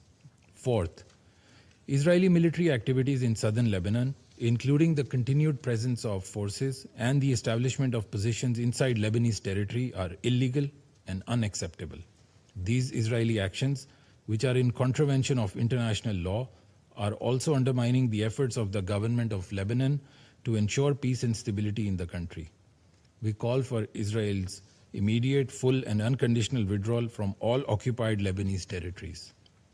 Sustainable calm requires the full implementation of Security Council Resolution 1701 and unwavering respect for Lebanon's sovereignty and territorial integrity along the Blue Line. Mr. President, we echo the Secretary General's deep concern regarding the regional military escalation since 28 February, which has gravely undermined the November 2024 cessation of hostilities agreement. The situation in Lebanon cannot be viewed in isolation from this broader escalation across the Middle East. Heightened confrontation and unjustified attacks on several brotherly countries, which Pakistan has condemned, have gravely aggravated regional security and stability. At this critical juncture, dialogue and diplomacy must prevail over confrontation. De-escalation, restraint, and renewed diplomatic engagement are urgently required to prevent further deterioration of the regional security environment.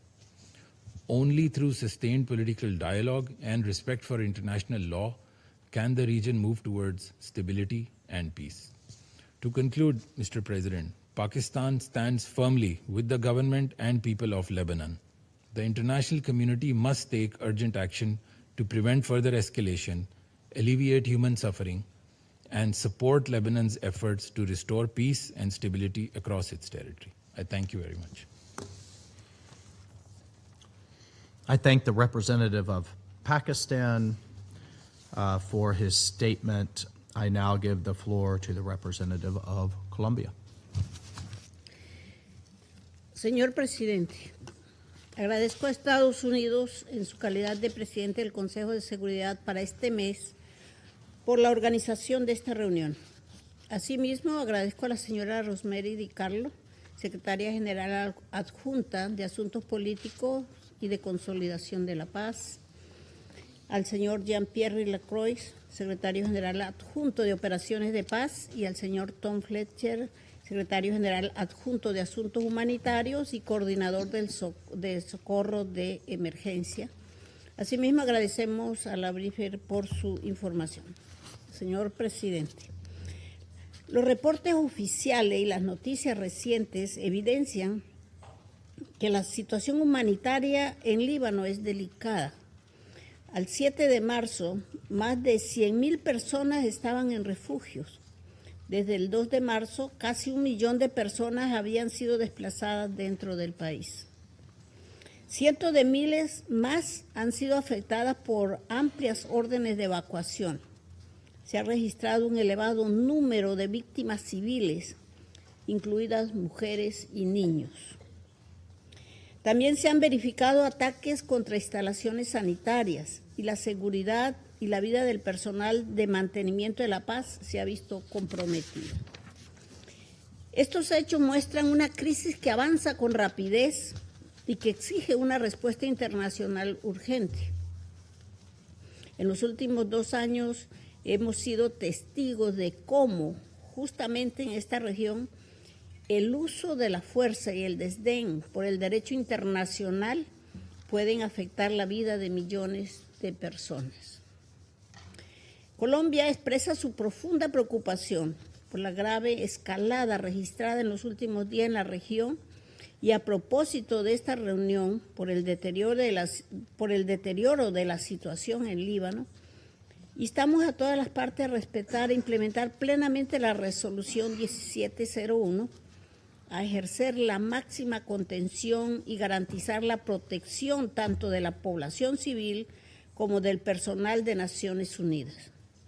Mi país está convencido de que es imprescindible insistir en el retorno a los medios pacíficos, el diálogo, la mediación y los mecanismos existentes de resolución de controversias deben emplearse con urgencia para facilitar una desescalada sostenida y crear condiciones que permitan proteger a las comunidades a ambos lados de la línea sur. Por otro lado, Colombia desea expresar su solidaridad con el pueblo libanés y con todas las víctimas afectadas por los hechos de las últimas semanas.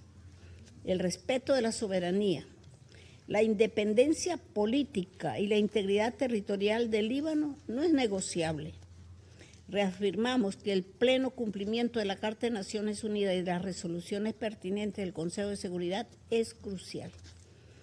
Asimismo, reconocemos los esfuerzos del gobierno por mantener el control efectivo de su territorio y los pasos que se han tomado para evitar el escalamiento de las hostilidades y evitar que el país sea arrastrado a un conflicto más amplio. Las decisiones recientes del gobierno libanés, incluyendo la propuesta de 4 puntos anunciada por su presidente, son expresiones del esfuerzo por lograr una desescalada rápida de la situación y proteger a su población. En lo referente a la dimensión humanitaria, la situación exige medidas inmediatas y prácticas. Es imprescindible habilitar accesos y corredores seguros para la asistencia, asegurar garantías de seguridad para el personal humanitario y establecer servicios esenciales en las áreas afectadas por las hostilidades. Estas acciones son condición previa para la protección efectiva de los civiles y la estabilización de la situación sobre el terreno.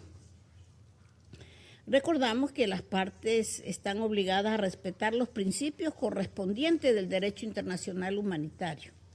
El cumplimiento estricto de estas obligaciones es esencial para frenar el deterioro y preservar la vida y la dignidad humanas. Señor presidente, Colombia condena cualquier ataque al personal de Naciones Unidas y enfatiza que la protección de su personal y la inviolabilidad de sus sedes es esencial. Todas las partes tienen la obligación jurídica y moral de garantizar su seguridad de conformidad con el derecho internacional y con las decisiones del Consejo de Seguridad. Cualquier amenaza o ataque socava la capacidad de la ONU para mantener la paz y seguridad internacionales, verificar hechos y prestar asistencia humanitaria. Deseamos condenar el ataque que tuvo lugar el 6 de marzo y expresamos solidaridad con los miembros de la misión que resultaron afectados. UNIFIL continúa desempeñando un papel indispensable, trabajando con dedicación para prevenir la escalada de tensiones y proteger a las comunidades civiles. Colombia reitera su apoyo y su reconocimiento a las y los miembros de la misión, entendiendo que su labor en un contexto tan complejo es fundamental. Muchas gracias.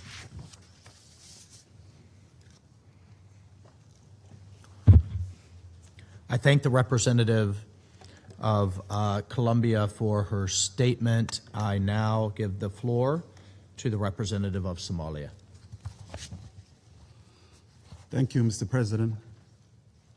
I have the honor to deliver this statement on behalf of the A3, namely the Democratic Republic of Congo, Liberia, and my own country, Somalia. We thank USG DiCarlo, USG Lacroix, and USG Fletcher for their comprehensive briefings. We also thank Ms. Lynn Harfouch for her valuable contribution. We welcome the participation of the representative of Lebanon in today's meeting. The A3 views the escalation of hostilities in Lebanon since the beginning of March with the utmost gravity and concern.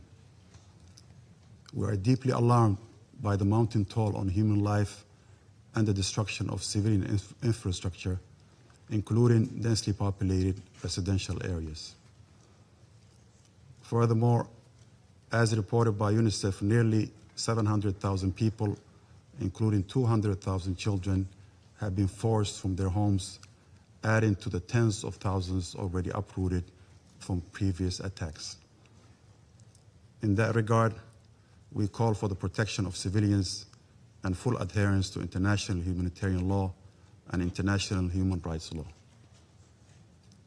The A3 is also gravely concerned about the March 6th incident against the United Nations Interim Force in Lebanon, UNIFIL, which resulted in injuries to 3 Ghanaian peacekeepers at their position in Al-Ghawza. This is a stark reminder of the perils faced by peacekeepers in Lebanon. The safety and security of United Nations personnel and property are not negotiable. They must be respected at all times and without exception. We wish a swift and complete recovery to all the injured peacekeepers. Mr. President, the A3 reaffirms its unwavering commitment to Lebanon's sovereignty, territorial integrity, unity, and political independence. Lebanon must not become a theater for proxy confrontations or unilateral territorial expansions. Respect for the blue line and the cessation of hostilities by all actors are essential for stability and the full implementation of United Nations Security Council Resolution 1701. We acknowledge the critical role UNIFIL continues to play in maintaining stability along the blue line. Its presence remains a critical element for the collective efforts to achieving peace in Lebanon and contribute to de-escalation.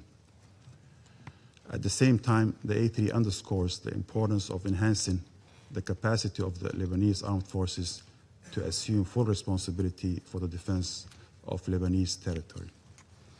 We urge the international community to intensify its support, including equipment, materials, and financial assistance to ensure their effective and sustainable deployment south of the Litani River. To conclude, Mr. President, the A3 calls for an immediate cessation of hostilities and an urgent return to the parameters of the 2024 ceasefire agreement. We emphasize that a renewed commitment to Resolution 1701 remains the primary framework for long-term stability. It's imperative that all parties prioritize dialogue and diplomacy over kinetic action to prevent a full-scale regional conflagration. Achieving a comprehensive, just, and lasting peace in the Middle East is only viable through genuine commitment to diplomacy in accordance with international law and the UN Charter. We stand in solidarity with the people of Lebanon, and we urge this Council to act with unity and resolve to restore peace and uphold international law. I thank you. Thank you to the representative of Somalia for the statement. I shall now make a statement in my capacity as the representative of the United States. I add my thanks and appreciation to all of our briefers today. Colleagues, the United States condemns the attacks that Hezbollah, a longtime proxy of the Iranian regime, has launched against Israel. Hezbollah has yet again made it clear that it does not represent nor does it defend the people of Lebanon. It defends the interest of the Iranian regime. It is nothing more than a proxy and, frankly, an obstacle to Lebanon becoming a peaceful, stable, and functioning state, something I think we all would like to see and encourage. We recognize Israel's legitimate security needs and its right to defend itself from the Iranian regime and Hezbollah, which are two sides of the same coin.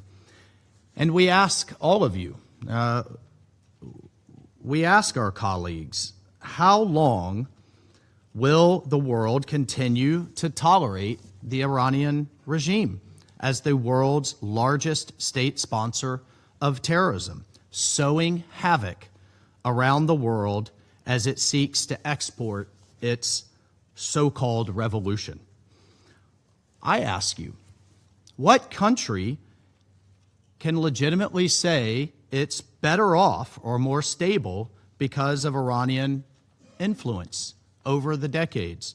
Yemen? No. Lebanon? No. Syria? Absolutely not.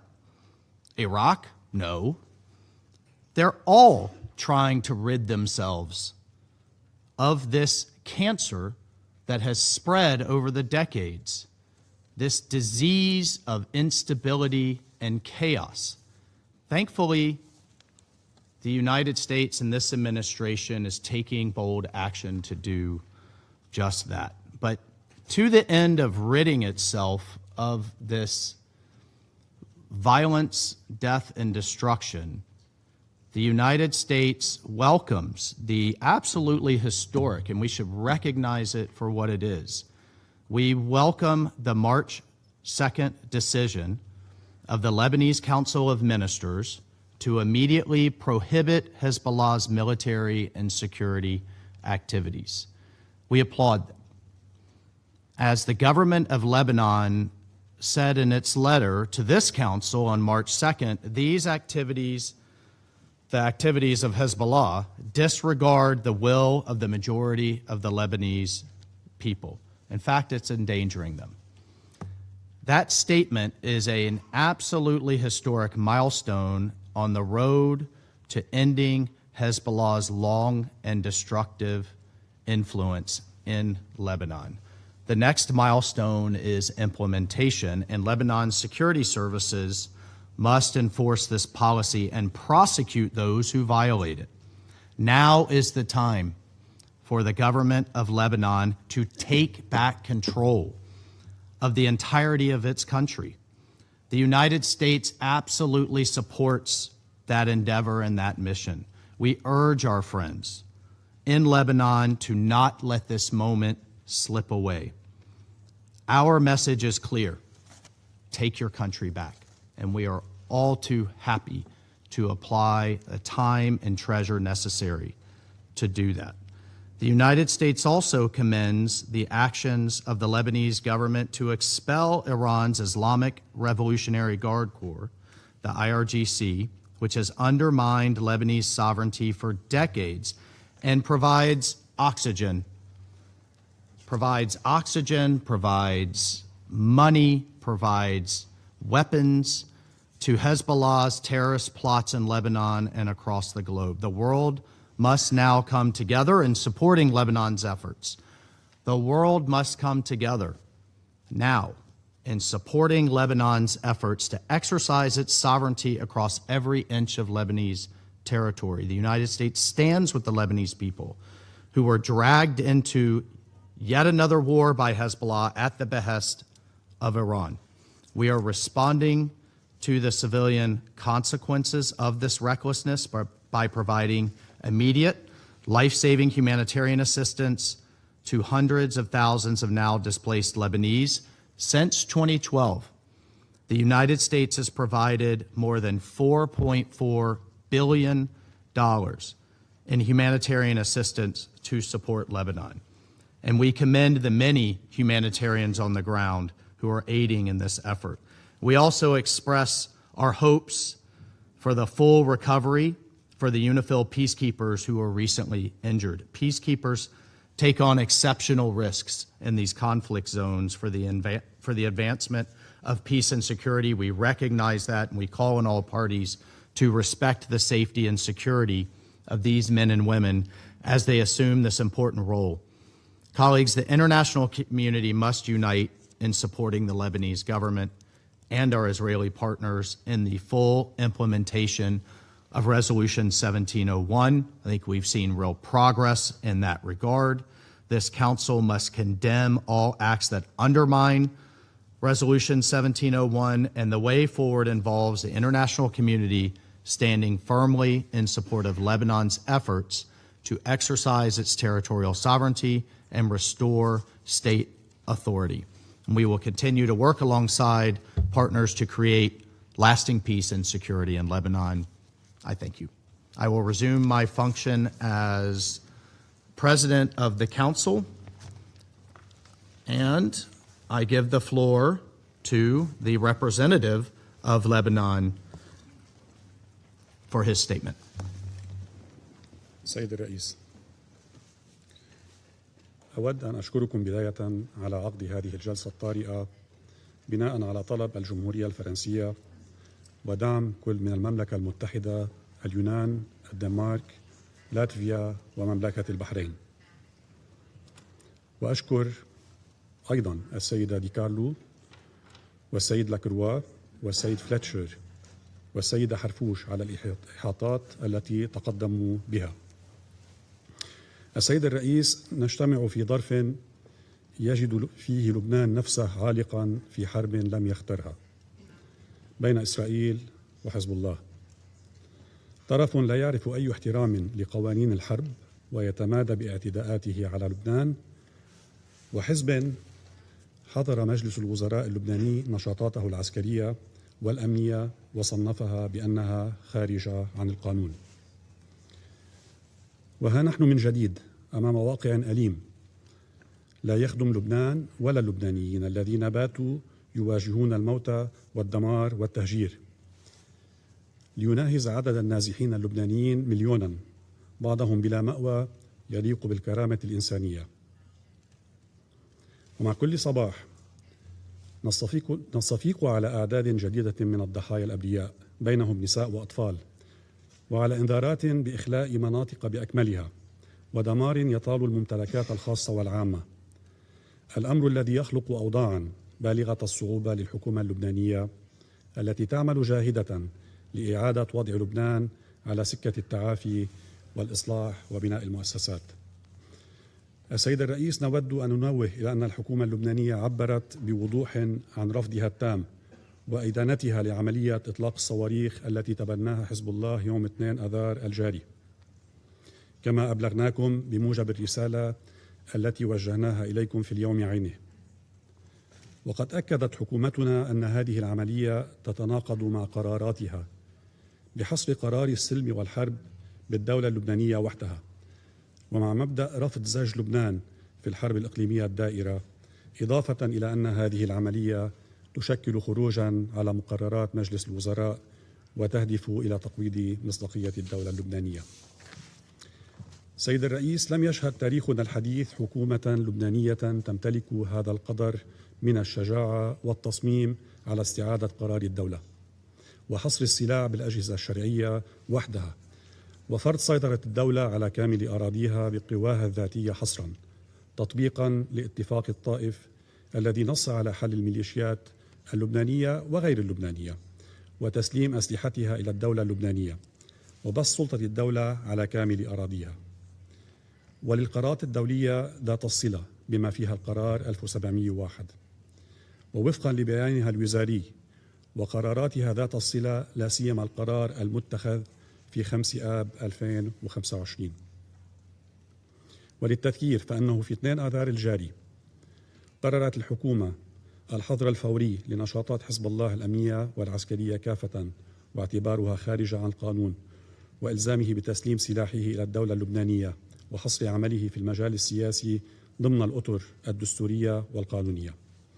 وبتاريخ لاحق في 5 آذار الجاري اتخذت قرارا إضافيا يقضي بتكليف المؤسسات الأمنية التحقق من وجود عناصر من الحرس الثوري الإيراني في لبنان وترحيلهم فور تحديدهم، كما اتخذت قرارا آخر يقضي بموجب الاستحصال على موافقات مسبقة لإصدار تأشيرات دخول للرعايا الإيرانيين الراغبين بزيارة لبنان.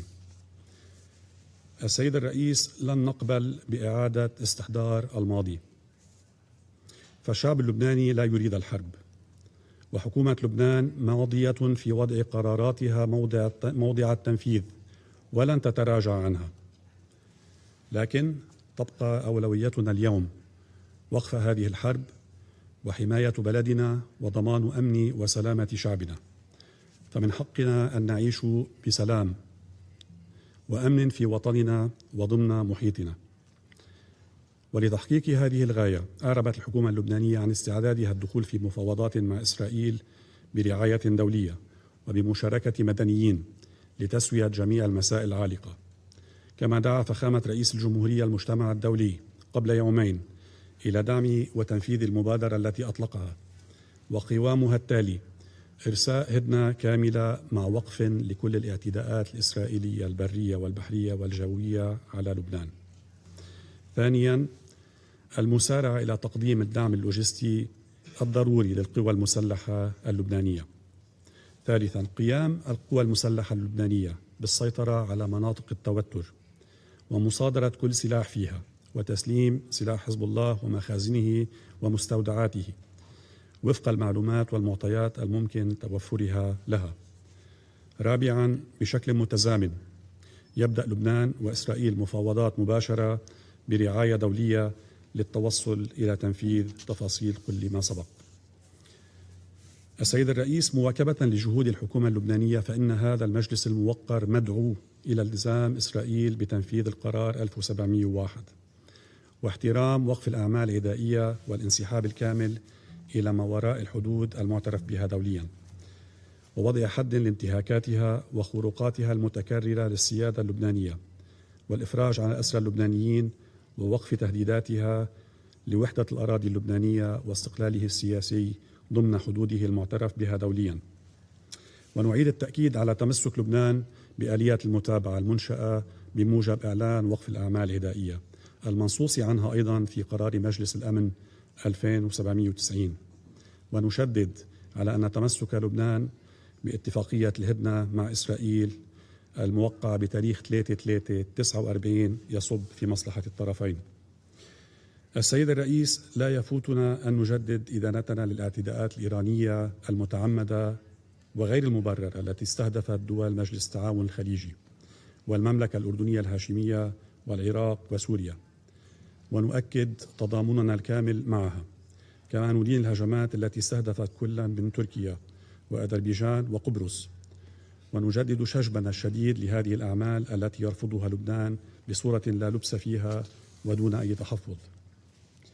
كما ندين الاعتداءات التي تتعرض لها قوات الأمم المتحدة المؤقتة في لبنان من أي جهة أتت، ونعيد التأكيد على امتناننا لهذه القوى وللدول المساهمة فيها ولتضحيات العاملين فيها، لا سيما أولئك الذين قضوا في لبنان خدمة للأمن والسلم الدوليين. وندين بأشد العبارات استهداف مقر الكتيبة الغانية، ونعرب عن تضامننا الكامل مع غانا وقيادة اليونيفيل مع تمنياتنا بالشفاء العاجل للمصابين. أخيرا، سيد الرئيس، يواجه لبنان اليوم لحظة بالغة الخطورة وكارثة إنسانية حقيقية، وبينما نسعى جاهدين إلى التخفيف من معاناة شعبنا وتلبية احتياجاته الإنسانية، فإن أي دعم أو مساعدة للتخفيف من وطأة هذه الأزمة يبقى موضع ترحيب وتقدير. نكرر مرة أخرى بأن لبنان لن يقبل بتحويله إلى ساحة لتصفية الحسابات، وسنواصل السعي لإخراج وطننا من هذه المحنة أكثر قوة ومناعة. شكرا سيد الرئيس. I thank the representative of Lebanon for the statement. I now give the floor to the representative of Israel. Thank you, Mr. President. First, I would like to congratulate the United States for taking the presidency for the month of March, and I also would like to thank the briefers. Mr. President, since the 2nd of March, Hezbollah has launched wave after wave of attacks against Israel. More than 880 rockets and missiles, more than 60 UAVs, more than 15 anti-tank guided missiles. Hezbollah itself has been clear about why, and I quote, to avenge the death of Ayatollah Khamenei, not to defend Lebanon, not to protect Lebanese citizens, but to serve the agenda of the Iranian regime. Just days ago, they vowed to fight to the last breath. As we sit here today, Israeli families are running to bomb shelters as Hezbollah launches new attacks toward our communities. That is the reality we face. That is why Israel is now operating in Lebanon to stop this threat. Mr. President, to understand where we are today, we must look at what has happened since October 7th.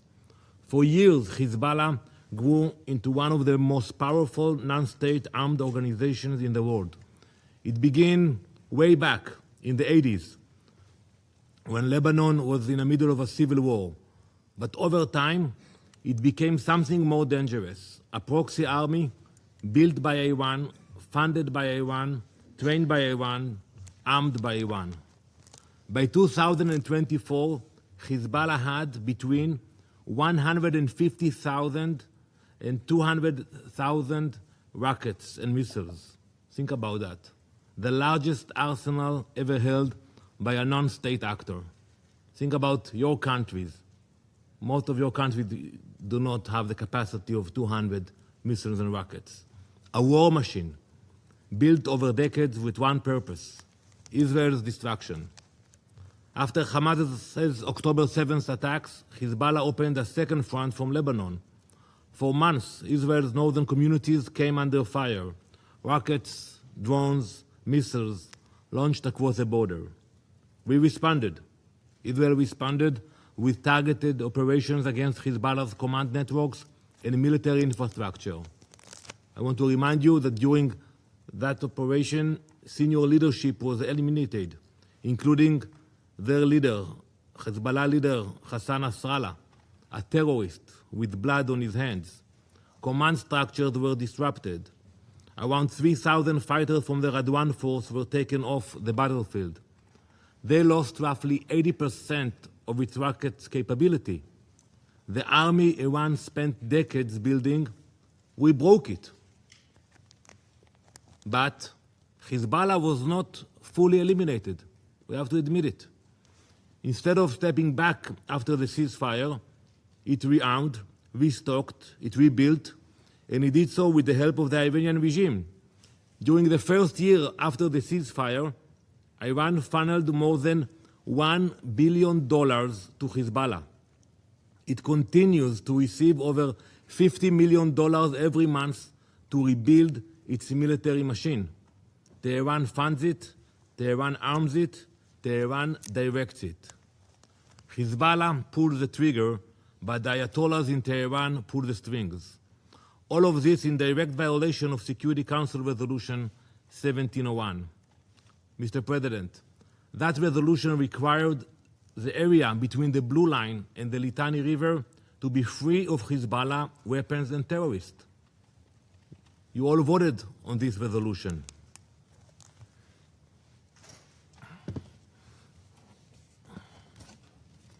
I want to show you this map, which shows launch sites used by Hezbollah to fire rockets, missiles, and drones toward Israel. You know, look where they are. All those dots are south of the Litani River. Hezbollah should not be there. And from these locations, on the first day of these attacks, Hezbollah launched missiles toward Israel. You know, one of the village here, the village of Bargoz, small village. We have the intel about it.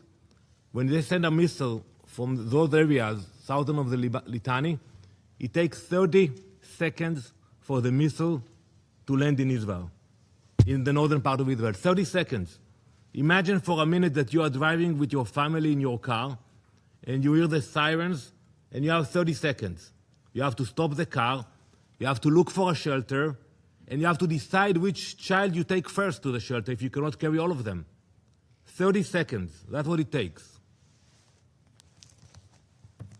Mr. President, since the ceasefire came into effect, Israel has submitted 929 enforcement requests asking the Lebanese armed forces to dismantle Hezbollah infrastructure, launch sites, weapons depots, underground bunkers.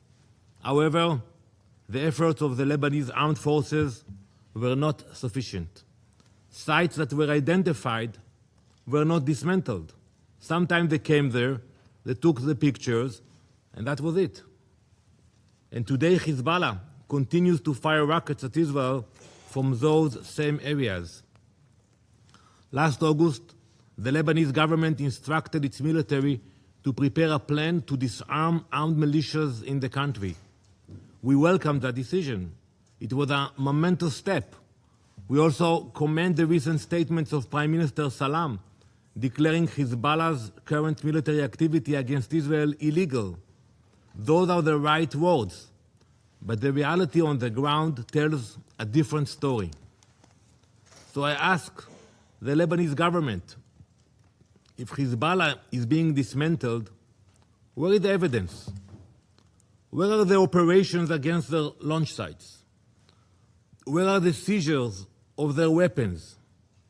Where is your military? Ambassador Arafa, Lebanon now stands at a pivotal moment in its history. The time has come to decide. Will Lebanon stick to declarations or actually act? Because the question before you is very simple. Who controls Lebanon? The Lebanese government or Hezbollah, acting on behalf of the Ayatollahs in Tehran? Lebanon has a national army of more than 72,000 soldiers. Mobilize them, train them, empower them with the authority and resources to assert the sovereignty of the Lebanese state. We support peaceful negotiations. You know that. We spoke before the last operation. But today, as we speak, there are only two options on the table.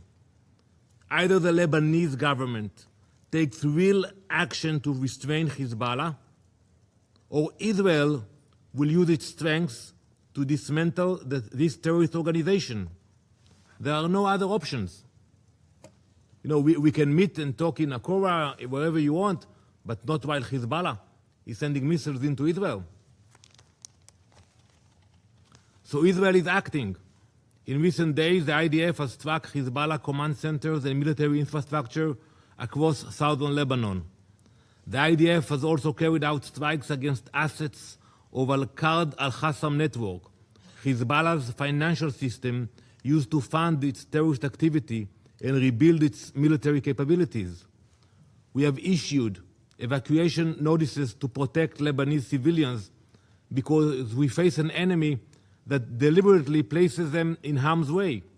Hezbollah hides behind civilians in Lebanon and firing at civilians in Israel. Mr. President, believe me, Israel does not want to be operating inside Lebanon. But Israel will not accept rockets fired at our people. As we speak, the Iranian regime is losing. And like many failing regimes, it is lashing out at its neighbors across the region, indiscriminately attacking civilians. You will meet at 3 p.m. to discuss that. And its proxy Hezbollah is doing exactly the same to Israel. Many countries in our region have drawn the right conclusion. They are distancing themselves from Tehran, strengthening their defenses, protecting their sovereignty. Lebanon now faces that same choice. Israel will continue confronting the terror network built by Tehran, and we will do whatever is necessary to ensure that rockets and terror can no longer threaten our people. Thank you, Mr. President. I thank the representative for Israel for the statement. I now give the floor to the representative of the Syrian Arab Republic. شكرا السيد الرئيس. أشكركم على عقد هذا الاجتماع الهام، والشكر موصول للبعثة الدائمة لفرنسا لدعوتها لعقد هذا الاجتماع الطارئ مع عدد من الدول الأخرى، وكذلك أشكر مقدمي الإحاطات. تعرب الجمهورية العربية السورية عن قلقها إزاء التصعيد الخطير الحاصل في المنطقة، والذي كان له ارتدادات كبيرة على كافة الصعد السياسية والأمنية والاقتصادية. ومن جملة هذه الارتدادات ما يتعرض له لبنان الشقيق وشعبه وبنيته التحتية.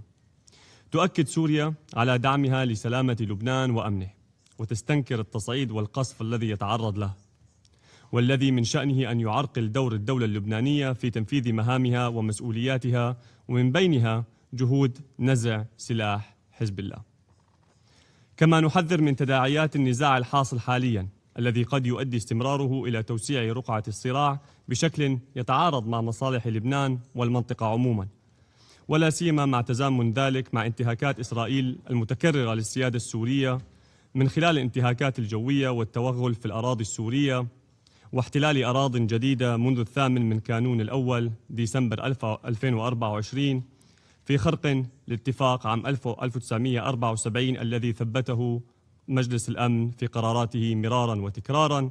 ونرحب هنا سيد الرئيس ونشكر جهود الولايات المتحدة بقيادة الرئيس ترامب على دورها في الوساطة لحل هذا الأمر.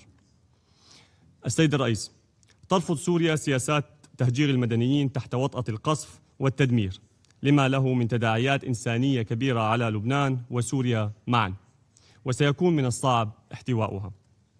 وفي سياق متصل ترحب سوريا بقرار الحكومة اللبنانية المتعلق برفض أي أعمال عسكرية أو أمنية تنطلق من الأراضي اللبنانية خارج مؤسسات الدولة الشرعية، وهو ذاته القرار الذي يحظر نشاطات حزب الله الأمنية والعسكرية، ويلزمه بتسليم سلاحه إلى الدولة اللبنانية، بما يكرس حصرية السلاح بيد الدولة ويعزز سيادتها الكاملة على امتداد أراضيها.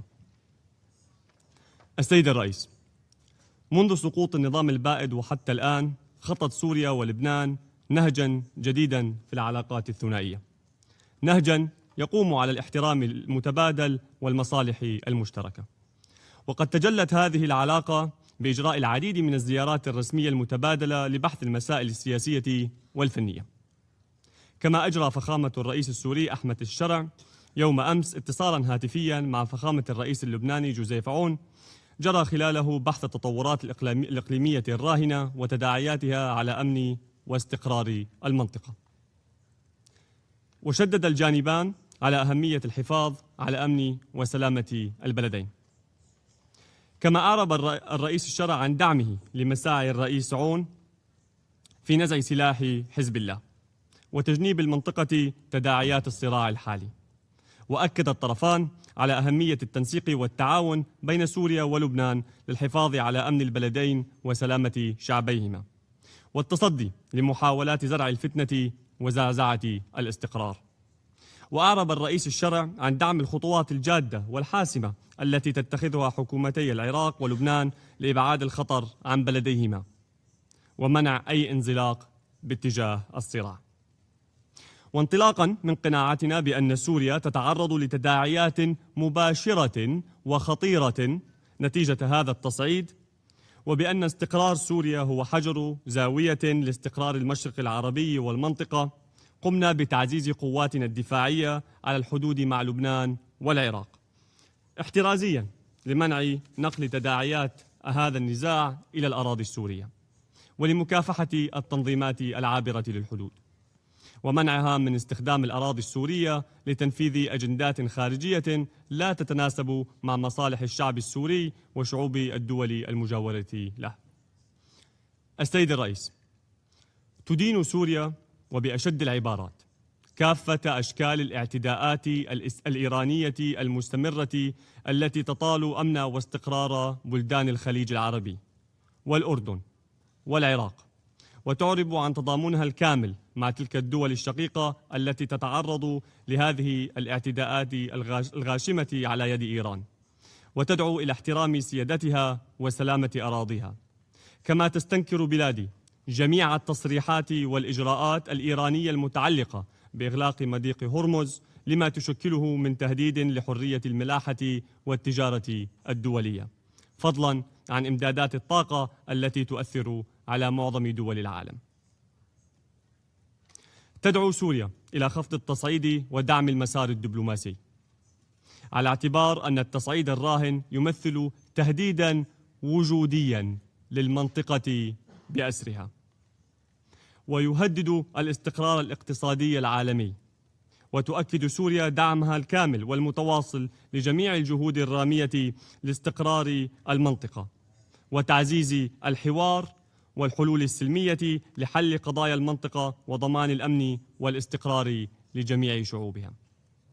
كما ندعو مجلس الأمن للضغط على إسرائيل لوقفه اعتداءاته على لبنان وشعبه الشقيق، ونعيد التأكيد على وحدة لبنان وسلامة إقليمه، وعلى الدور الهام الذي يطلع به الجيش الوطني اللبناني كضامن لأمن واستقرار لبنان. ونشدد على أهمية الحفاظ على سلامة أفراد قوات اليونيفيل العاملة في لبنان والأوندوف في سوريا، وندد بالاعتداء الذي وقع عليها يوم الجمعة الماضي والذي تسبب بإصابة ثلاثة من أفرادها. ختاما السيد الرئيس، تضامنا مع الأشقاء في دول الخليج العربي والأردن، قامت سوريا برعاية مشروع القرار في مجلس الأمن الذي قدمته مملكة البحرين الشقيقة نيابة عنهم، والذي يدين الاعتداءات الإيرانية غير المبررة عليهم، والذي يطالب بوقفها فورا، وتدعو جميع الدول الأعضاء في مجلسكم الموقر للتصويت لصالحه. شكرا السيد الرئيس.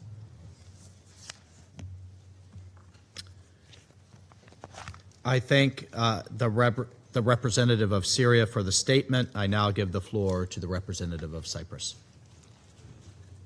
Thank you, Mr. President. Allow me first to congratulate you for the assumption of the presidency of this council and to thank the briefers for their updates. Madam President, Cyprus is a UN and EU member state most closely connected to the region, and Lebanon is not a distant issue for us.